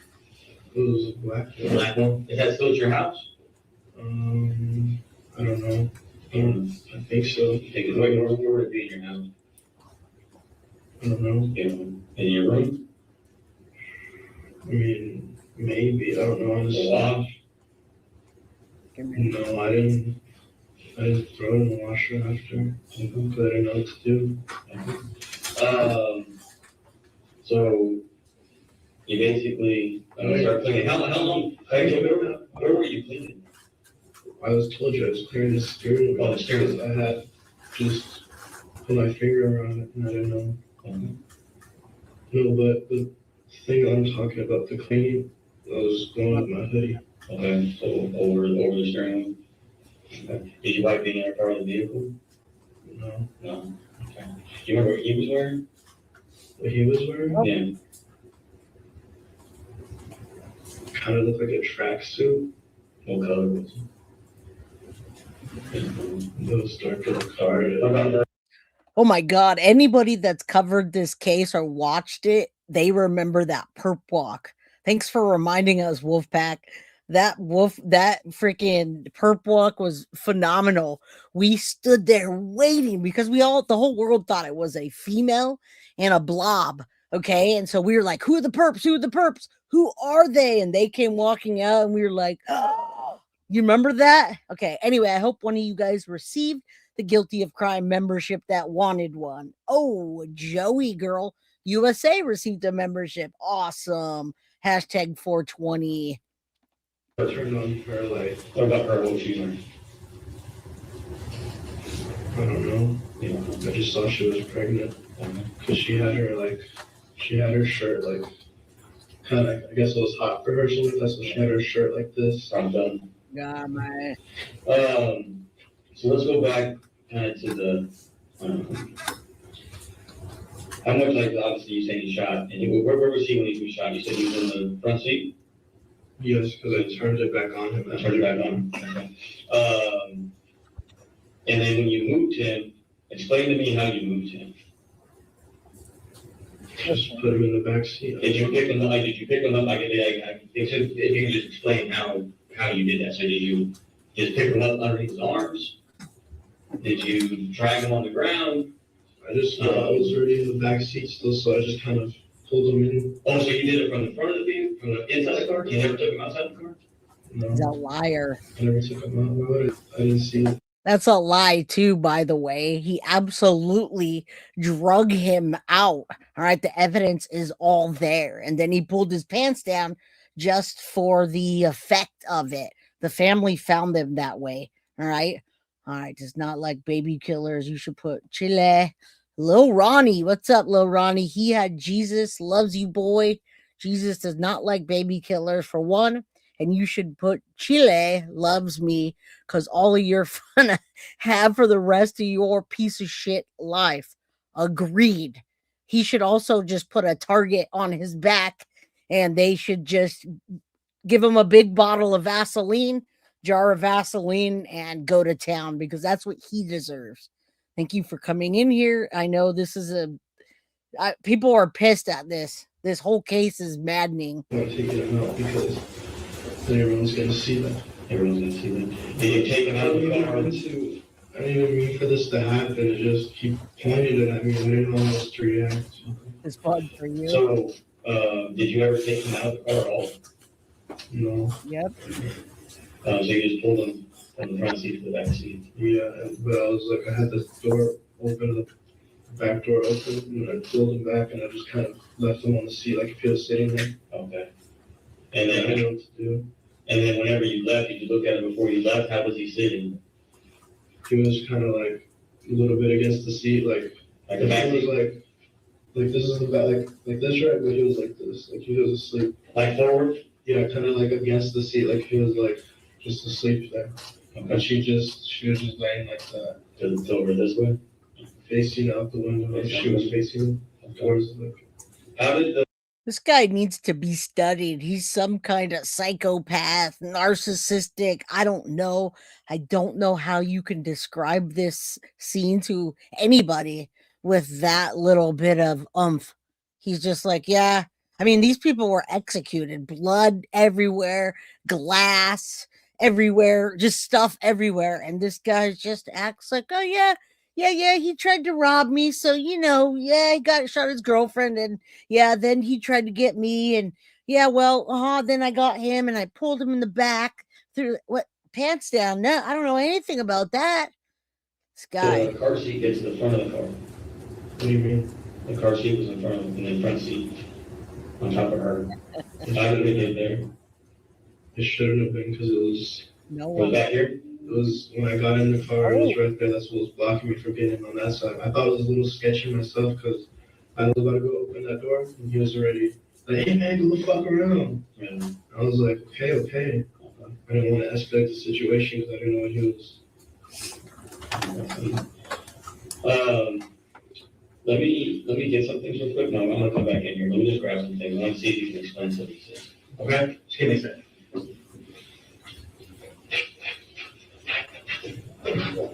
Okay. Did you want water or anything like that? I was gonna ask my dad's okay. Yeah, he's okay. His knees are kind of. Yeah. And he said he's good. I've been checking with him. Detective's been checking with him to make sure he's good. Close to. Did having the details of what happened, explaining those truthfully, right? Always helps out. All right. So this is an opportunity for you to get your side of the story, right? So when we start kind of changing things on how they happen, right? And I can tell how someone happened because of evidence. Okay. There's certain things that happen. Now, listen, guys, I just dropped the link in chat. I covered this 7 days ago. All right. So literally 7 days ago from today, last week, I covered the entire case. So if you want to go watch that, go check it out. We just covered it, and nothing happened for years. That's why nobody was covering it. And then it didn't really get the coverage that it deserved. Oh yeah, of course. Didn't get the coverage it deserves. And so we're doing our part. In a crime scene where we can kind of piece together how certain things happen. Okay. So thank you. I want to kind of show you some photos. Okay, I'm gonna walk through. I want to see. I want you to be truthful. Okay. I know you're saying you pushed the gun. I know you're saying these things. Evidence doesn't support some of what you're saying. Okay, I'm gonna explain it. Okay, so we're outside of the car. Right. There's an issue that I have with that, and that is blood on this finger. Okay. Yes. That shouldn't be there if you stay inside the car the whole time. Okay. There's also blood in the rims, which shouldn't be there. Her mom found her. The family found her. They literally have it on camera on the episode I covered last week of her screaming when they found the bodies. They were out there just looking for a car, right? Your child's missing. You look for their car. You track their phone. They did. They found the car with their bodies in it, being there for almost 5 days, the day after Christmas when she was supposed to be induced with the baby. All right, and then it's in the wind well. All right, that's how I know that you drove from the location from where the incident occurred. Right, so I want to ask you again, did you ever take him outside of that car and put him on the ground? No, I pulled him through, but I had the passenger door open. Did his head or anything come outside? Well, in the back side right here, but did his head ever come outside and rest on this wheel? No, we don't know. It kept hitting the window. Okay, well, how did all this get here? And you didn't move it. Now the officer's starting to get mad and impatient. I mean, this is a homicide detective. He's seen all of the evidence that they're going to present and the fact that he's been patient. Now he's like, how the hell did you get blood inside the wheel well of the outside of the car and in the driver's side back if he didn't pull him out? No, he pulled him through. Remember, Matthew Guerra was tall. He was like 6'3" or something. He was really tall. All right, if you didn't move him outside the car. I know you're saying you moved him inside the car. If you didn't move him from outside of the car, how did it get there? Did all this come from whenever you and your dad were at the location? At Danny K? Did you guys take him out? This footage has never been seen because this footage was played at the trial that just happened. So I never saw the interrogation.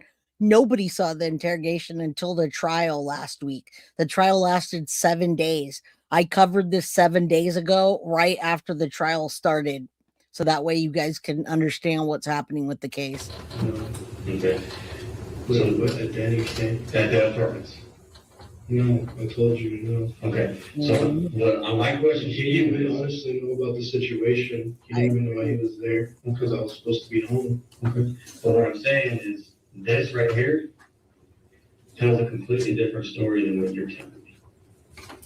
Okay, there's no reason for this blood to be in the rim. There's no reason for it to be in the tire. There's no reason for it to be in the wheel. Unless he's taken out of that and either placed here or something else. And I'm giving you the opportunity to explain that. Honestly, the only thing I can have to explain for that is if when I opened the door, because I had to get myself out of there. Whenever I put him in there, his heart's just bleeding everywhere. Are you covered in blood? I didn't actually have any blood on me. Okay. What? If you didn't have any blood on you, how would you put that blood there? Maybe my shoe. I don't know. No. Your shoes aren't going to do that. Did you There's no way he didn't have blood on him. That car was covered in blood on the inside and even on the out. Right here, there's a big... My goodness, this guy. tire did you? I mean, No, I didn't kick the tire. yeah. So I mean, this needs to be explained. I understand. All right. But I didn't never actually took him outside the vehicle. You never took him outside the vehicle? No, I did not. I pulled him to the back because I didn't know how else to do it, because our neighborhood is like, see, I guess, like there's a lot of nightly walkers. Really? So, yep. I mean, I don't know how this got here, but honestly, I don't know how else to explain that, because I told you, I pulled him through there. And so He says, honestly, I don't know how to explain it. All right, we're going to do a quick clip of the body cam footage real quick, just so you guys can see again about the case. We'll go back and forth. Just a few points. This is the body cam where law enforcement approached him and his father. This is all what was presented in court. We've never seen this until now.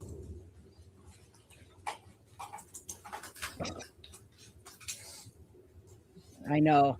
There's the blob.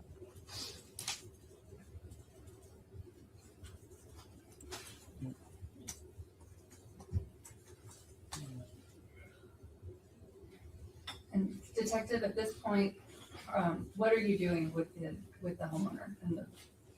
At this point, we're just letting them know why we're there. And what was the reason that? Hold on, sorry. Y'all were there at this point. The truck. We wanted to let them know that we were verifying that the truck was there, and we had some concerns about it.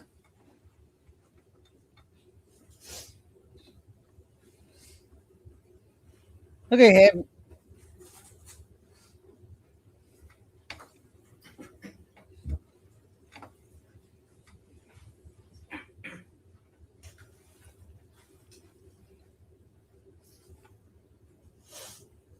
they're all whispering to each other with law enforcement right there. Fetal D and fetal dumb.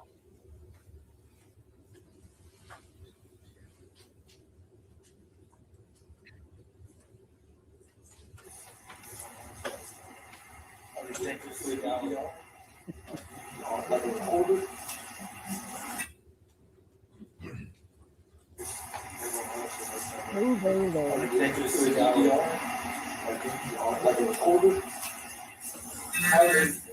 Are they recorded or they monitored? I mean, we can look at them live, but there's no playback recordings. There are no play. That's what I'm saying. What do they hook up? We just hook them up through the attic. No, I mean like plug into the monitor, TV, or no? How do you look at it? It's like a little box, a little box. They might as well just turn themselves in right then and there. The dad looks like he's so suspicious, rocking back and forth. This guy is just straight up lying, because we see the we see the camera footage in court of them coming and going. He's saying that the cameras are hooked up, but nothing's recorded. That's a lie too. I just want you to see what happens throughout this. Okay. Where's that at? Inside? Yeah, it's inside. Okay. Since we're like this right now, we're gonna have to keep. Okay, so we just saw an excerpt of your time at the location. All right, so that was just during the trial when they were testifying and presenting evidence. Everything today or anything that's out there is from this trial that happened this past week. There's a amount of blood that he's bleeding, right? There's nothing to show that he's being pulled. Did he ever hit the ceiling when they're pulling through? No. No. Okay. I don't remember. Do you just not remember pulling him outside and then putting him in? Because his pants are completely down. I didn't want to say anything, Clara. I thought you knew about this, but the mom and the father got charged. They let the mother off of the charges, but they can charge her at any time. The dad helped dispose of the bodies and clean the car down, so there was no forensics, no DNA. There's nothing. When you watch the trial, there was not a shred of evidence that he was in that car, other than his text messages, his Instagram, and the cameras that show them coming and going. They wiped the car down and dumped the bodies. And yes, his dad helped him. The family that slay together stays together. In prison, maybe. Angel of Truth, quick recap. Anyone want to give her a quick recap? This happened in 2023. All right, Christopher Preciado took the lives of Savanah Soto, 18 years old, Matthew Guerra, 22, and their unborn son, Fabian, in December of 2023. He met him up to buy some weed from him, and he executed both of them, including their unborn child. Now we're listening to him lying to this officer. It's his interrogation. What? Yeah. And he has drag Yep. marks. Yes. I never took him outside the car the same thing. You're welcome. That I'm not understanding here. So whenever I you know. pull, you see his pants down? Not that I know of. Not that you Yep. know. Because I wasn't paying attention to that. I was just focusing on the main situation of everything was happening. And you think you could have just done that and don't remember it? Could have done what? Put him outside the vehicle? I don't think so, no. I mean, it's possible when I was closing it, he kept leaning down. What he's leaning now? I mean, I don't know, I kept trying to close it and he was like only leaning halfway. Kept leaning a little bit out. Mm-hmm. So let's show you this one. Look. Maybe it working. Okay? Now he's showing them a picture of the contact wound on his head, execution style. He had the gun literally touching his head and Savannah's. All right. That's a picture of Matthew Guerra and the gunshot wound on the back of his head. And this guy's still calm and cool as a cucumber. This right here is him in the back seat. Okay? This wound right here is called a contact wound. Right? So you pushed, it means that the gun was up against his head when he was shot. That's on the right side of his head. So his head would have to be facing this way, looking this way, when his gun hits. He's right here. He was looking at her the whole time. So how is it, you said he was looking at you, he pointed at you? Well, he had it pointed at me. And then Gumby. Kind of going like that. He was like this, because he was just trying to see like what, trying to help her, I guess. Okay, so you're saying he pushed his hand went weird and shot himself? Went like that. Okay. Like with his left hand, went like that. His left hand? Yes, that's So, what yeah, so you said like this? Going like this. Right, so if he's pointing his left hand at you, right, so if I'm sitting in the driver's seat, right, so they say this is the driver's seat, I'm turning this way, right? I'm looking at the girl, right? You're in the back seat behind me, right? So I'm in the driver's seat, there's a female here, right, and your back behind here. So he's pointing the weapon like you at you like this, right? So his hand, if your wrist on the left hand can't go that way. You have to bend your wrist all the way back here. I don't have to get that angle. Well, what I'm saying is it doesn't get that angle. You can't go like this. Right? No matter what you do, if I pointed it here, you're probably going to hit it. You sure as hell ain't hitting there at a straight angle. Yep. And the gun is not coming all the way this way, unless, like I said, unless you grab it and you put it to his head. I didn't get to grab it. Okay, so you would have to get put all the way, come back all the way over here and pull the trigger to get a perfect straight angle. All right. This is in the middle of the night. Okay. So this one, that's her. Okay. No, I don't remember the baby shower they had for her. I do remember the funeral and them putting the baby, like preparing the baby and showing people in the casket. Now, these are the victims. If you just rolled in, if you look at the top right hand and left hand corner, that is actually baby Fabian. He was due the next day. Clar and everybody else here, he was in her belly, ready to come out, and they buried him with their bodies, with the mom in the casket. And that's why they prepped him. So you see the baby, that's actually the baby, and those are the victims.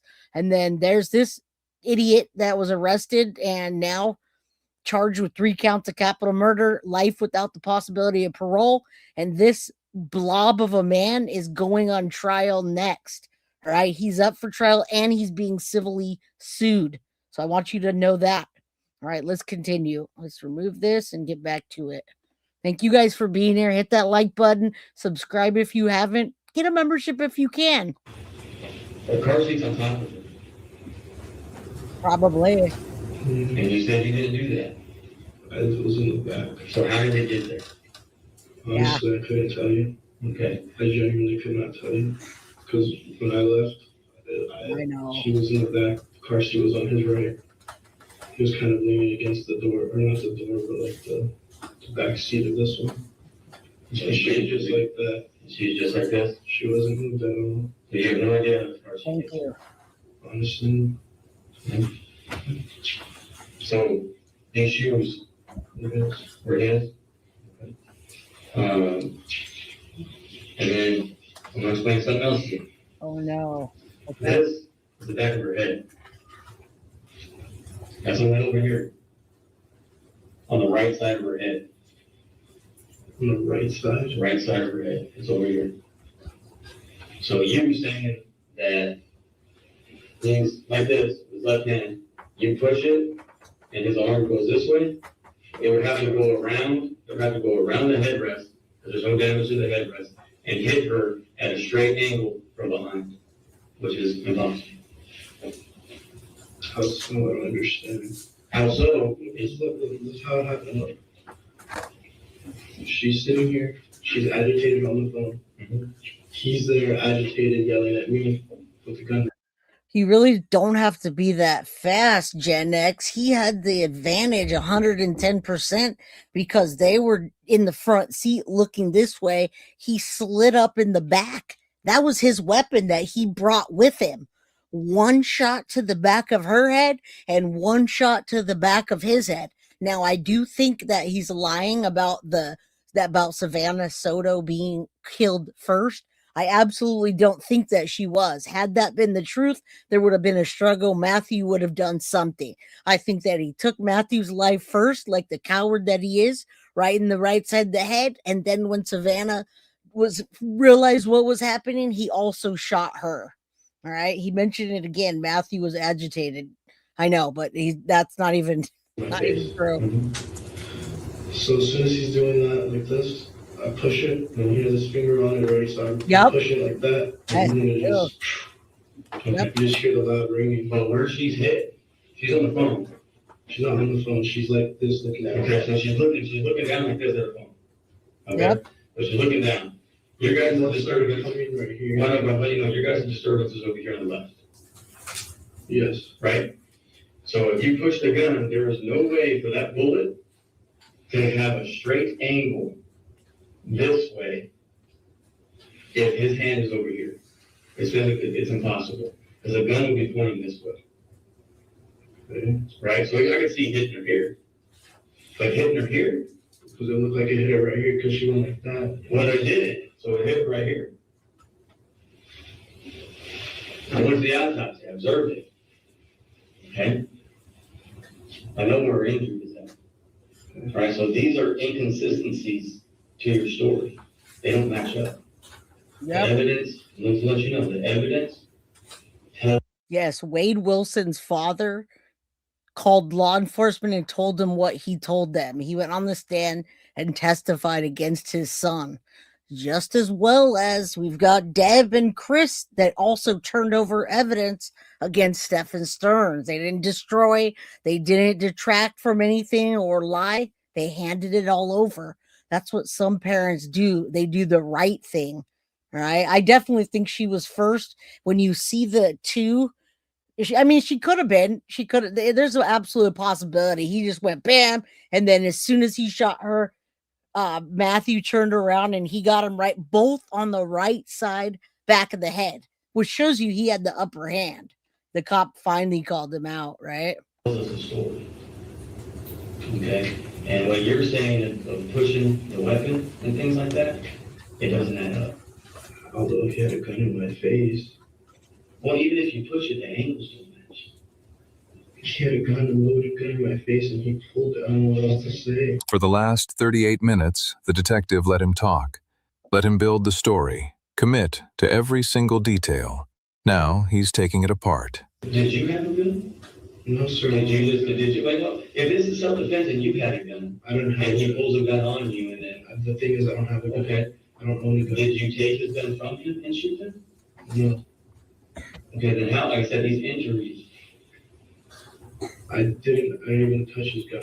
I just kept pushing his hand and pushing it away. Well, the only time I touched it, I guess, was when I went like that. Okay. Where did his gun go? Because it's not directly in the back of the head grime. It's in the back on the right. Both of them was on the back right side. Matthew Guerra was looking towards Savanah. He had the gunshot wound on the back right, and hers was on the back right. When you're a right-hand shooter and you have someone in front of you here and someone in front of you here, you're going to shoot them on the right side in the back. They could be turned towards you or away from you. Matthew was turned towards her, and Savanah must have been turned looking that way because both the back right side of the head. I wish I could explain it any better than that, but I just don't know how. I think whenever it went like that, kind of went like that, and fell in her lap a little. Fell in her lap, so you fell in her like the bottom. In the bottom seat. You didn't take it? Touched it because I didn't take it because I don't know. Okay. So you never took the gun. Was the car locked?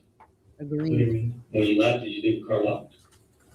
No, I left it unlocked because I didn't know how else to deal with it. You just left it. I told my dad to man. meet me on this side and pick me up. And well, you and your dad meet first, and then your dad comes up to the car. yeah, he comes up to the car and tries to talk to me, and I'm like, just go over there real quick. He's like, did you steal this? Did you steal this? And I'm like, no, just go over there, And then that's when I flew into the space, and then. So you don't have a gun. You don't know where his gun went. Yeah, where did his wallet go? What do you mean his wallet? Yeah, he was in the wallet. Five. How about his phone? He took my money.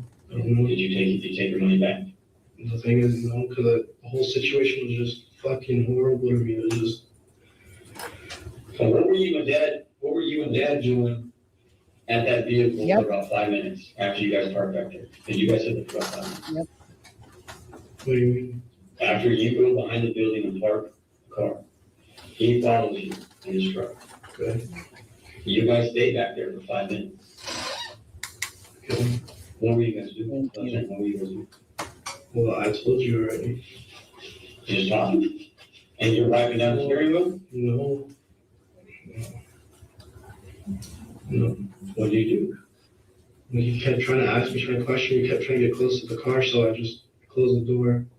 And I got a towel he had in the truck, and I just wiped the outside of it. But what happened? Why do you have that car? He keeps trying to question me.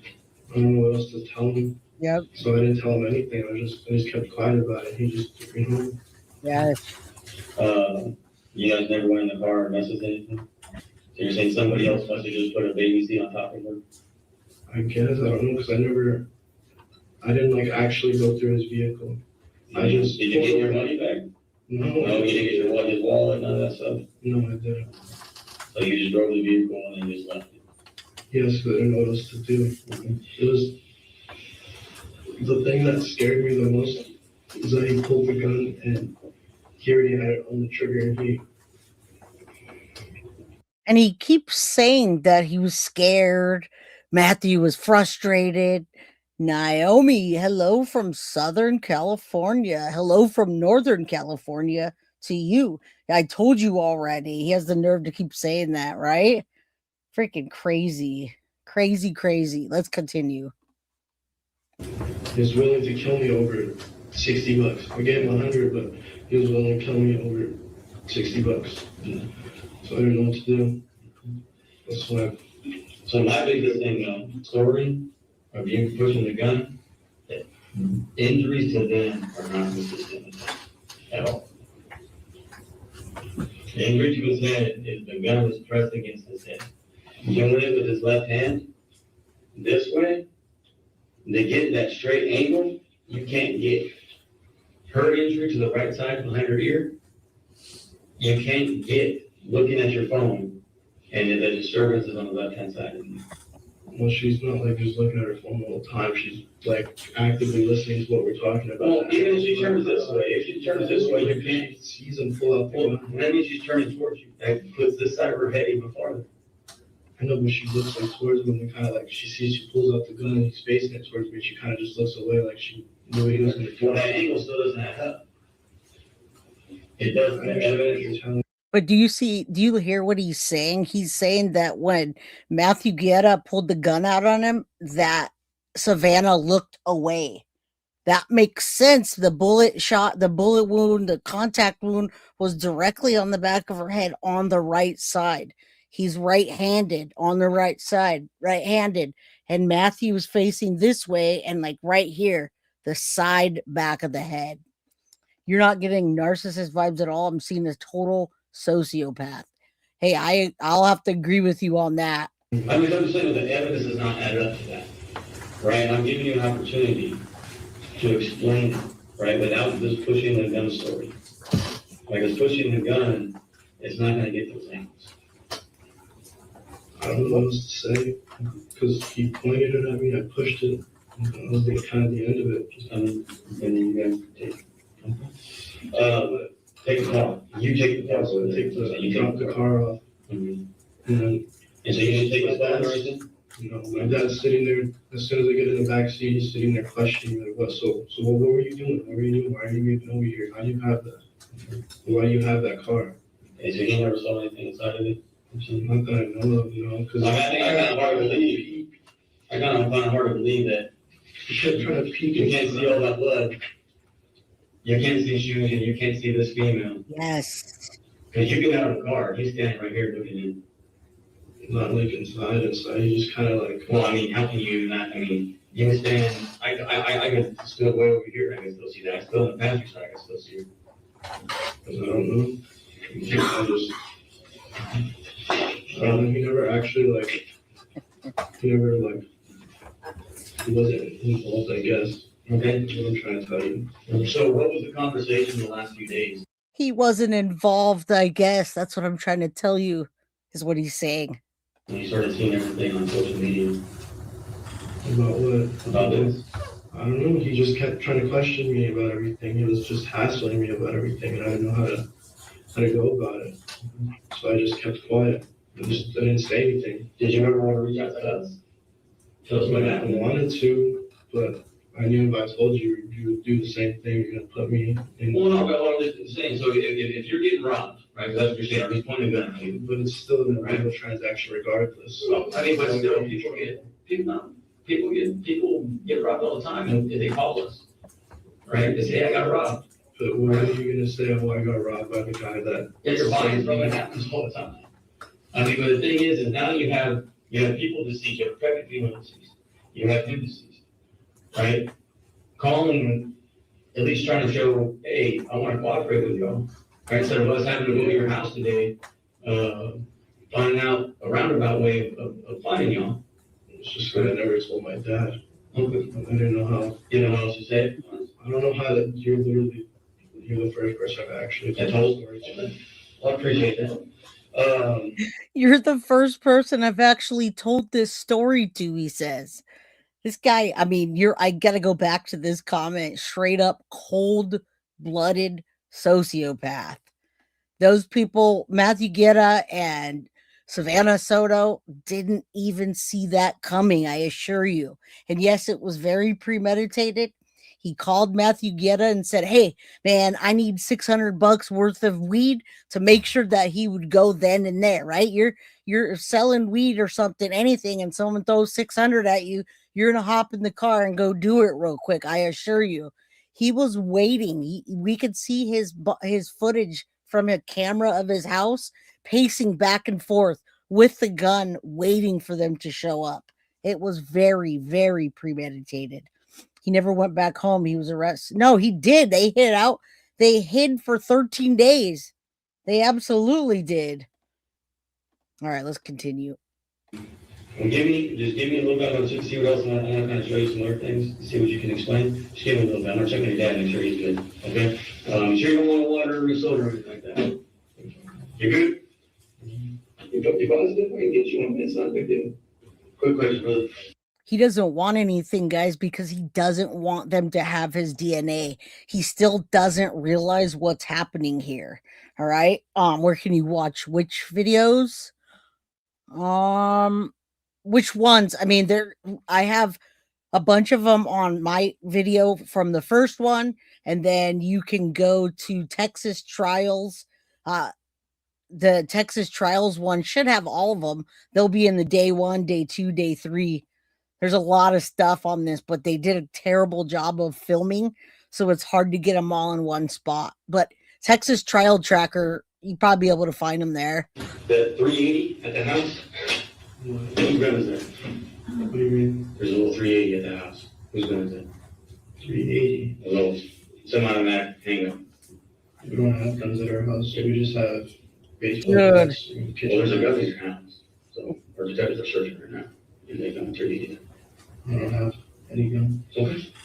Thank you, bro. No guns at our house. So guns? The murder weapon was found in his stepmother's bedroom. The shell casing from the car was a match. A neighbor later found cash soaked in Matthew's blood near. You see that? I mean, the scene was covered, guys. But yes, definitely pacing while waiting. Yeah, it's in the court, and it's just a quick clip, Wolfpack, as they're doing the trial. So there's 7. It was only a 7-day trial. Day 1 through 6 was the prosecution presenting the evidence, and in between the presenting evidence, there was a lots.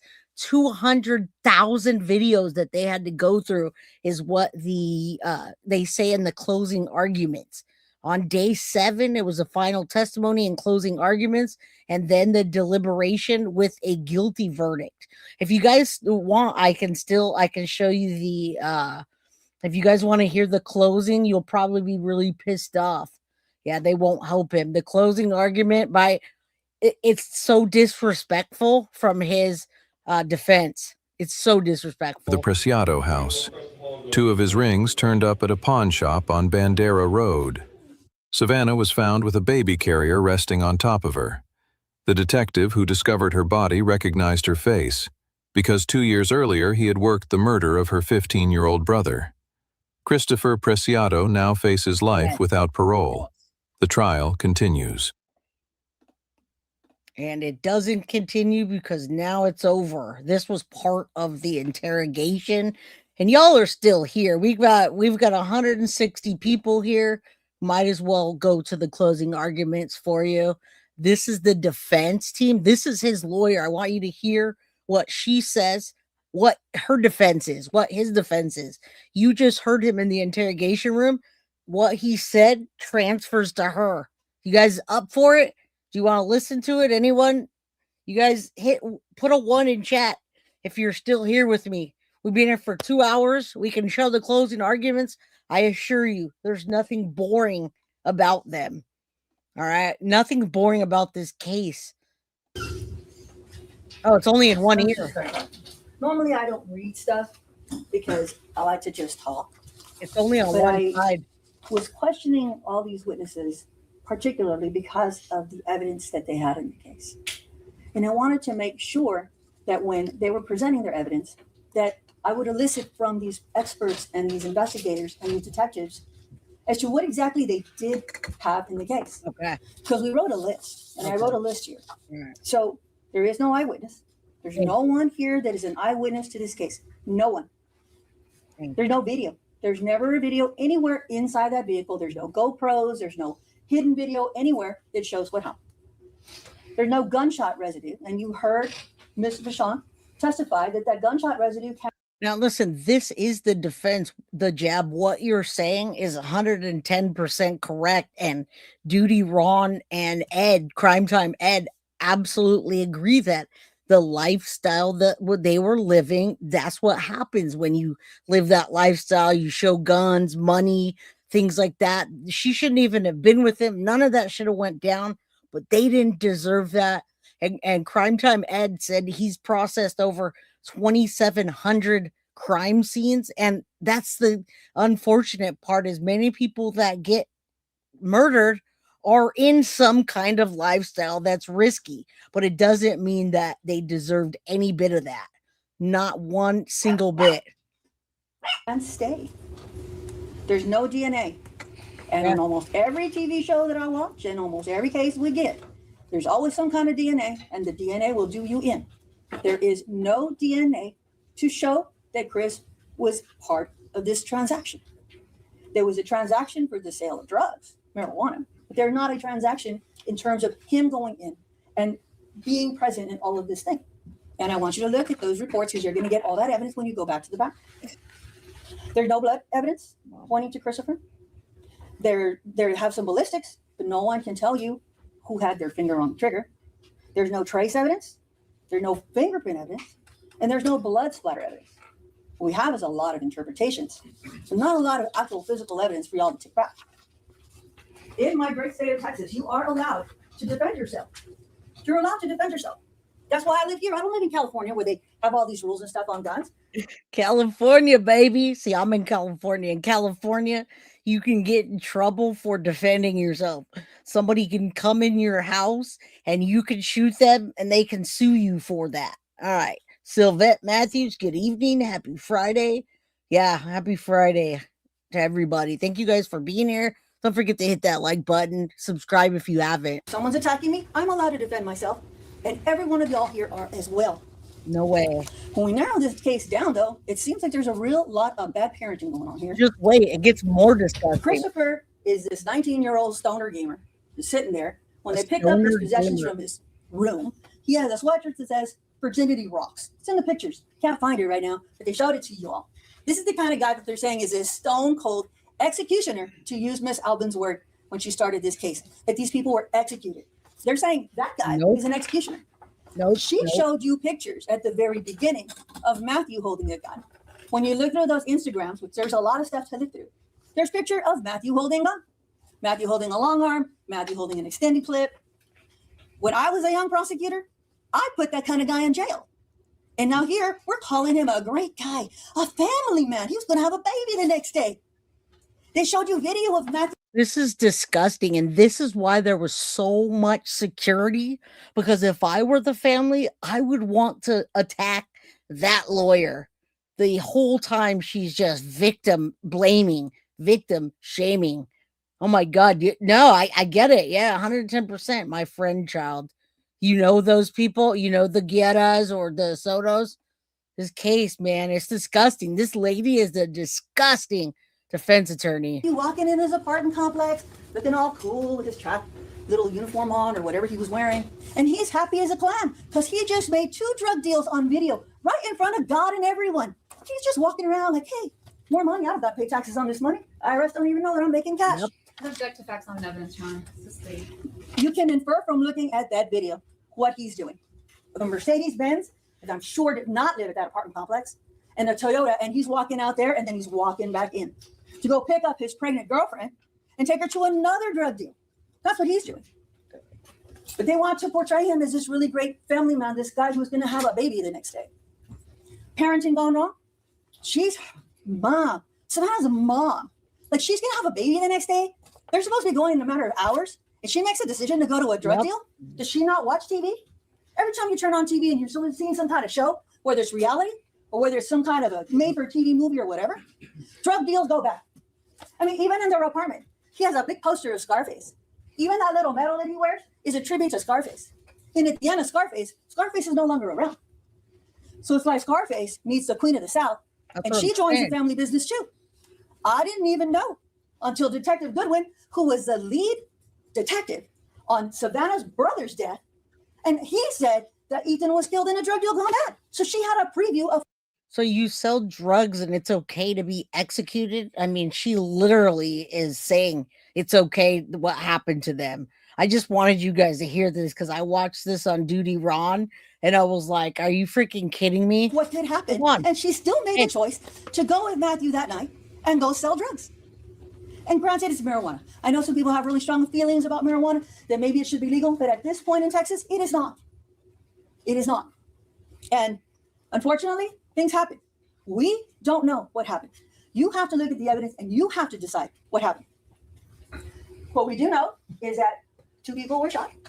What we do know, it's inside a car. And what we do know, there's not a lot of witnesses because the only person who said anything about it is Christopher. And he does not say that he pulled the trigger. He said that Chris says that Matthew had the gun and that the gun was pointed on a certain way. And the Detective Goodwin, he said, it's virtually impossible to commit that type of a shot. But yet he got on the stand and he used a little gun thing. I don't know, I think he took it back with him. But he used a little gun thing and then he did it himself. He set the example. He said, virtually impossible to do that, but then he showed me that it's possible. So if Detective Goodwin can make it happen, and he's not in there, is it possible it happened the way it's said? Yes, because he demonstrated that to you. He's an experienced detective. And apparently he's assigned to the cases involving the Soto family because he said he investigated Ethan Soto and his murder, and now he's investigating Savanah Soto. So I made notes of the questions that I asked the folks that testified that I was questioning. So I talked to the forensic analyst, Detective Knox, and I said, question, your job is to pull data, not determine what it means in real life. Yes. You're not a fact witness. I am not. Were you present for any of the events involving the victim or my client? No. Cellbrite. Thank you guys for being here. Hit that like button. Victim blaming to the fullest. Mrs. Guilty just walked in here and I was talking to her. I haven't seen her really much this week. We've been passing ships in the night. You know what I'm saying? All right, let's continue. It's disgusting, right? It is a tool that copies data from a phone. Yes. To extract things like text, images, and app data. Yes. It does not create new information. It only pulls what's stored on the device. Yes. And what it pulls depends on what's actually stored on the phone at the time. Yes. If something has been deleted, it may not be recoverable. Correct. Especially when new systems. The data can be deleted permanently. Yes. So in your report, it doesn't show everything that ever existed on that phone. Correct. I think that's important because they had access to these phone records and they didn't go back and check and see, hey, who's making these transactions? Oh, it's Matthew. I wonder who else he's selling to. Let's see what his demeanor is. Hey, Midnight Lace, good to see you. And you know, defense attorneys' jobs are to do so, but you can do that with class and not victim blame. I could give you 10 different scenarios that I can use as a defense and not have to victim shame. Oh yeah, he had a poster up of Scarface. I mean, the shit she said was just ridiculous. He walked up in his little tracksuit thinking I mean, come on, lady. What do you got your degree from freaking online university? What are you doing there? She's terrible. When he goes over there to sell to them, does he ever get angry? Does he ever get, revengeful? Does he ever try to make commentary? Do we have these other witnesses that are on these phones to come and say, this is how he acts? That is ridiculous. So he also talked about that this data, I said the data is based on things like cell towers or app data, but not always GPS. Correct. And it doesn't show a person's exact location because sometimes the GPS isn't working properly. Correct. And it cannot tell you where inside that vehicle a person is sitting. That is correct also. So no one knows how these folks were seated in this vehicle. What they know is that when they recovered it, Matthew was in the back seat, Savanah is in the front seat, and there's a car carrier. We don't know where Chris is at. And we also don't know if there was anyone else in that vehicle. Chris didn't tell anybody, but there's 2 unknown samples according to the DNA person. That's her and we job, want you to I take guess. all that evidence and look at it because he's right. I think it was 19 times they said Christopher is excluded, but there's 2 unknowns back there. Clara, I love you, girl. You're totally confused, huh? Ramon is his dad. Christopher Preciado is now found guilty of all 3 murders. He got the gun from his house. The gun came from that blob of a man from his ex-wife. Him and his ex-wife split up. He got the house, the car, and she left the gun. The gun was in the room. Christopher Preciado went in the room, took the gun, and premeditatedly killed 3 people. That's it. Period. But it was Ramon's gun, and it was registered to his ex-wife.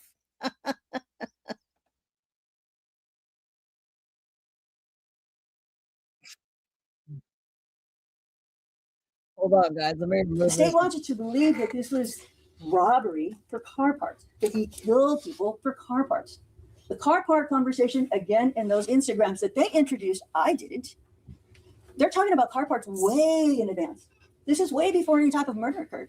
It wasn't like, oh, you know what? I have a brilliant idea. Tomorrow, I'm going to go order some weed. I'm going to have this guy come over. I know he carries a lot of cash. I know he's loaded. He always has this and that. So let me go ahead and rob him for some car parts. That doesn't make any sense. Why would you be talking about that way in advance? I also asked about the timestamps and the phone data depend on the phone's internal clock. That is correct. It can be affected by settings and network issues. Correct. But it's not always exact to the second in real world terms. Correct. And I also asked him, so you took messages off that phone, including the apps like Instagram? Yes. What's up, And Patriot? you can look at those Instagrams and see when these guys are talking about stuff. And you can see from all these Instagrams that they had access to a bunch of stuff.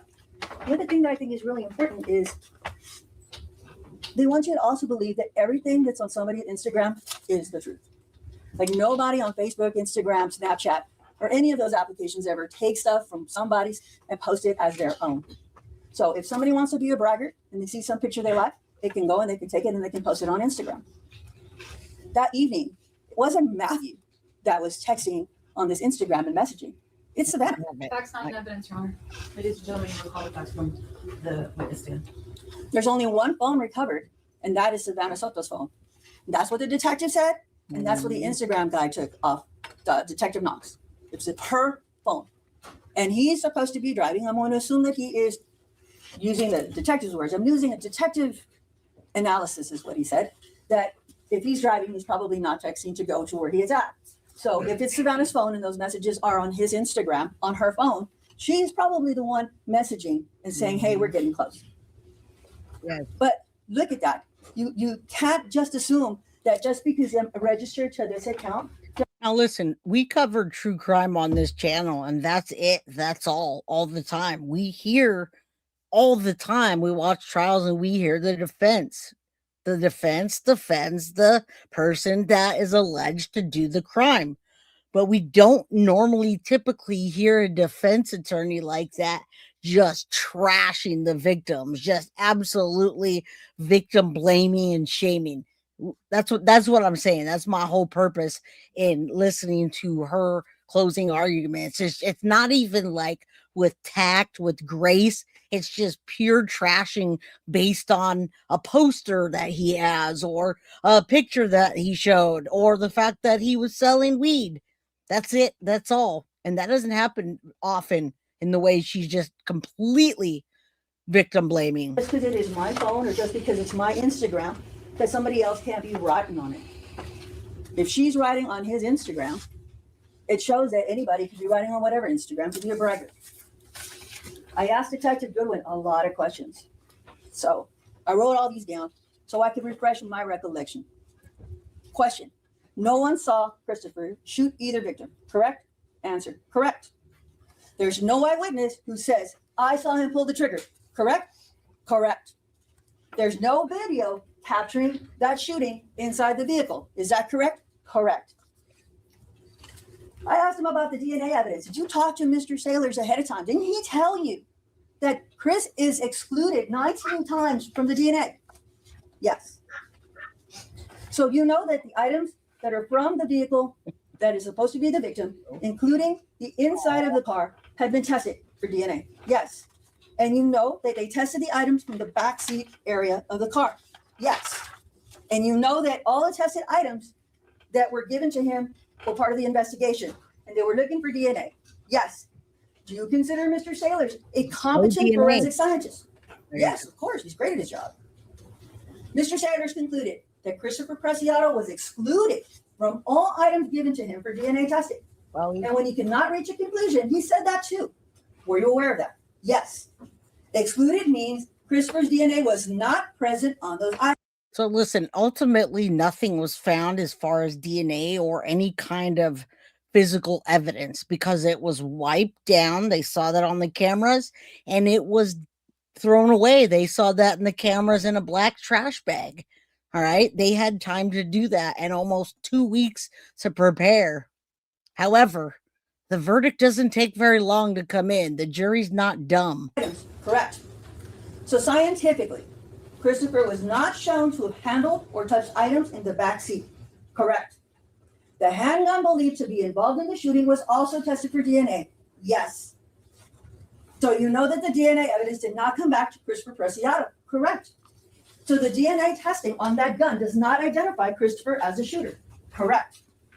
There was no... Listen, they're trying to blame the dad. Now remember, Again, you guys are all true crime people, right? You understand that if you're in court, you can blame anybody so that it gives the jury reasonable doubt. All right. So that's what she's doing. She's literally telling the jury that it was the father, that the father's DNA was on the weapon. Now, remember, the father is also going to be on trial next. So she's like, why not? Let's just point at the father. That way it confuses the jury, and the jury has a reasonable doubt, then he will be not guilty. All right. All right, let's continue. Let's get back to it. I just want you guys to understand what we're talking about here. Gunshot residue evidence that links Christopher to this capital murder, does it? Correct.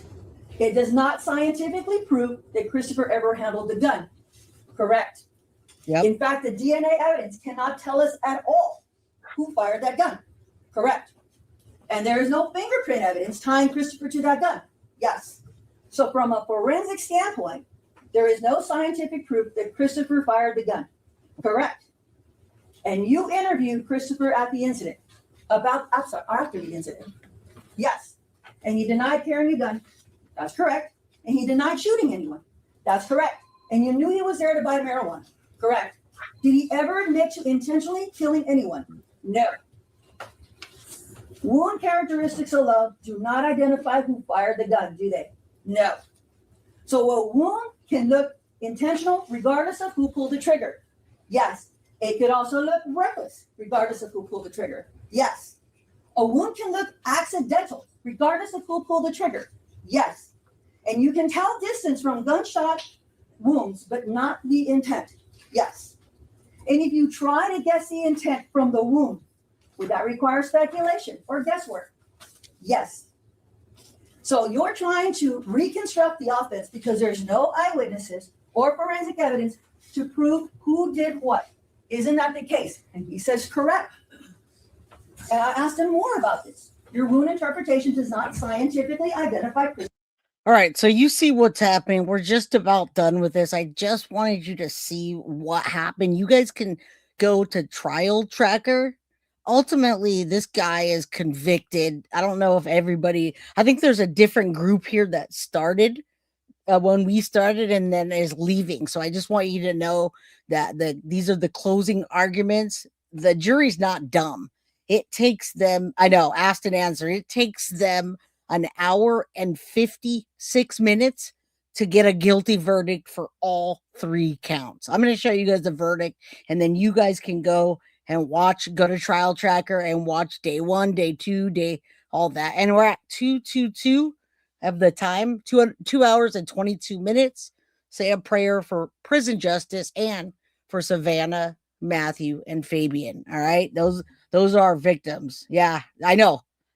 It's pissing me off too. I watched it on Duty Ron's channel, but let me show you this so that way we can just wrap this all up. All right, take a look. The jury.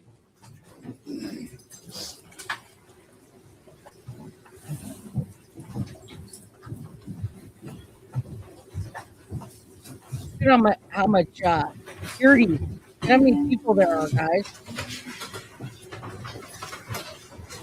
See that? That's a packed courtroom. 1 hour and 56 minutes. Okay, thank you. May be seated. I understand there is a verdict. If the foreperson could please rise. Is it unanimous? Yes, Your Honor. Okay, if you could hand it to the deputy, please. Thank you.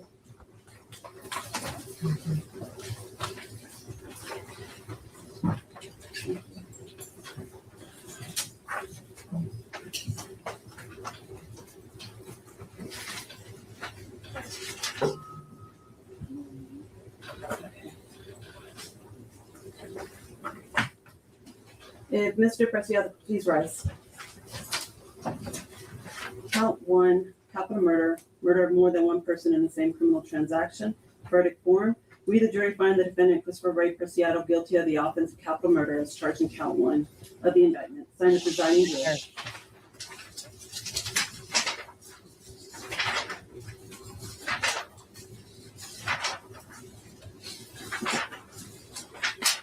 Count 2, capital murder, murder of individual under the age of 10. We, the jury, find the defendant Christopher Ray Preciado guilty of the offense of capital murder as charged in count 2 of the indictment. Signed, the presiding juror. Now that's the victim's family side, and then on the defense side, his mom and dad that were also involved in the case are sitting there. Hence why there's 20 freaking security guards plus. Count 3, capital murder, intentional murder during robbery. We, the jury, find the defendant Christopher Ray Preciado guilty of the offense of capital murder as charged in count 3 of the indictment. Presiding juror. Is there anything we need to address from the attorneys at this time? I'd like to hear the jury. All right. Okay, ladies and gentlemen of the jury, I'm going to pull you, which means I'm going to ask you if this is your true verdict. Are my alternates out here? Okay, I'm going to skip you, and I'm going to start from the back row, and I'm going to count down 1, and I'm going to go this way, and then I'm going to come to the front row and continue my count, and I'm just going to ask you, is this your true verdict rendered? And you can say true or not true. Okay, so in the back, sir, is this your true verdict rendered? Juror 1. True. 2. True. 3. True. 4. True. 5. True. 6. True, ma'am. 7. Juror 7. The true. Yes. 8. True. 9. True. 10. True. 11. True. 12. True. Thank you. Anything further from either side? Guilty. Well then, in accordance with the jury verdict, if Mr. Preciado please rise, is there any legal reasoning why I cannot assess punishment at this time? No, Your Honor.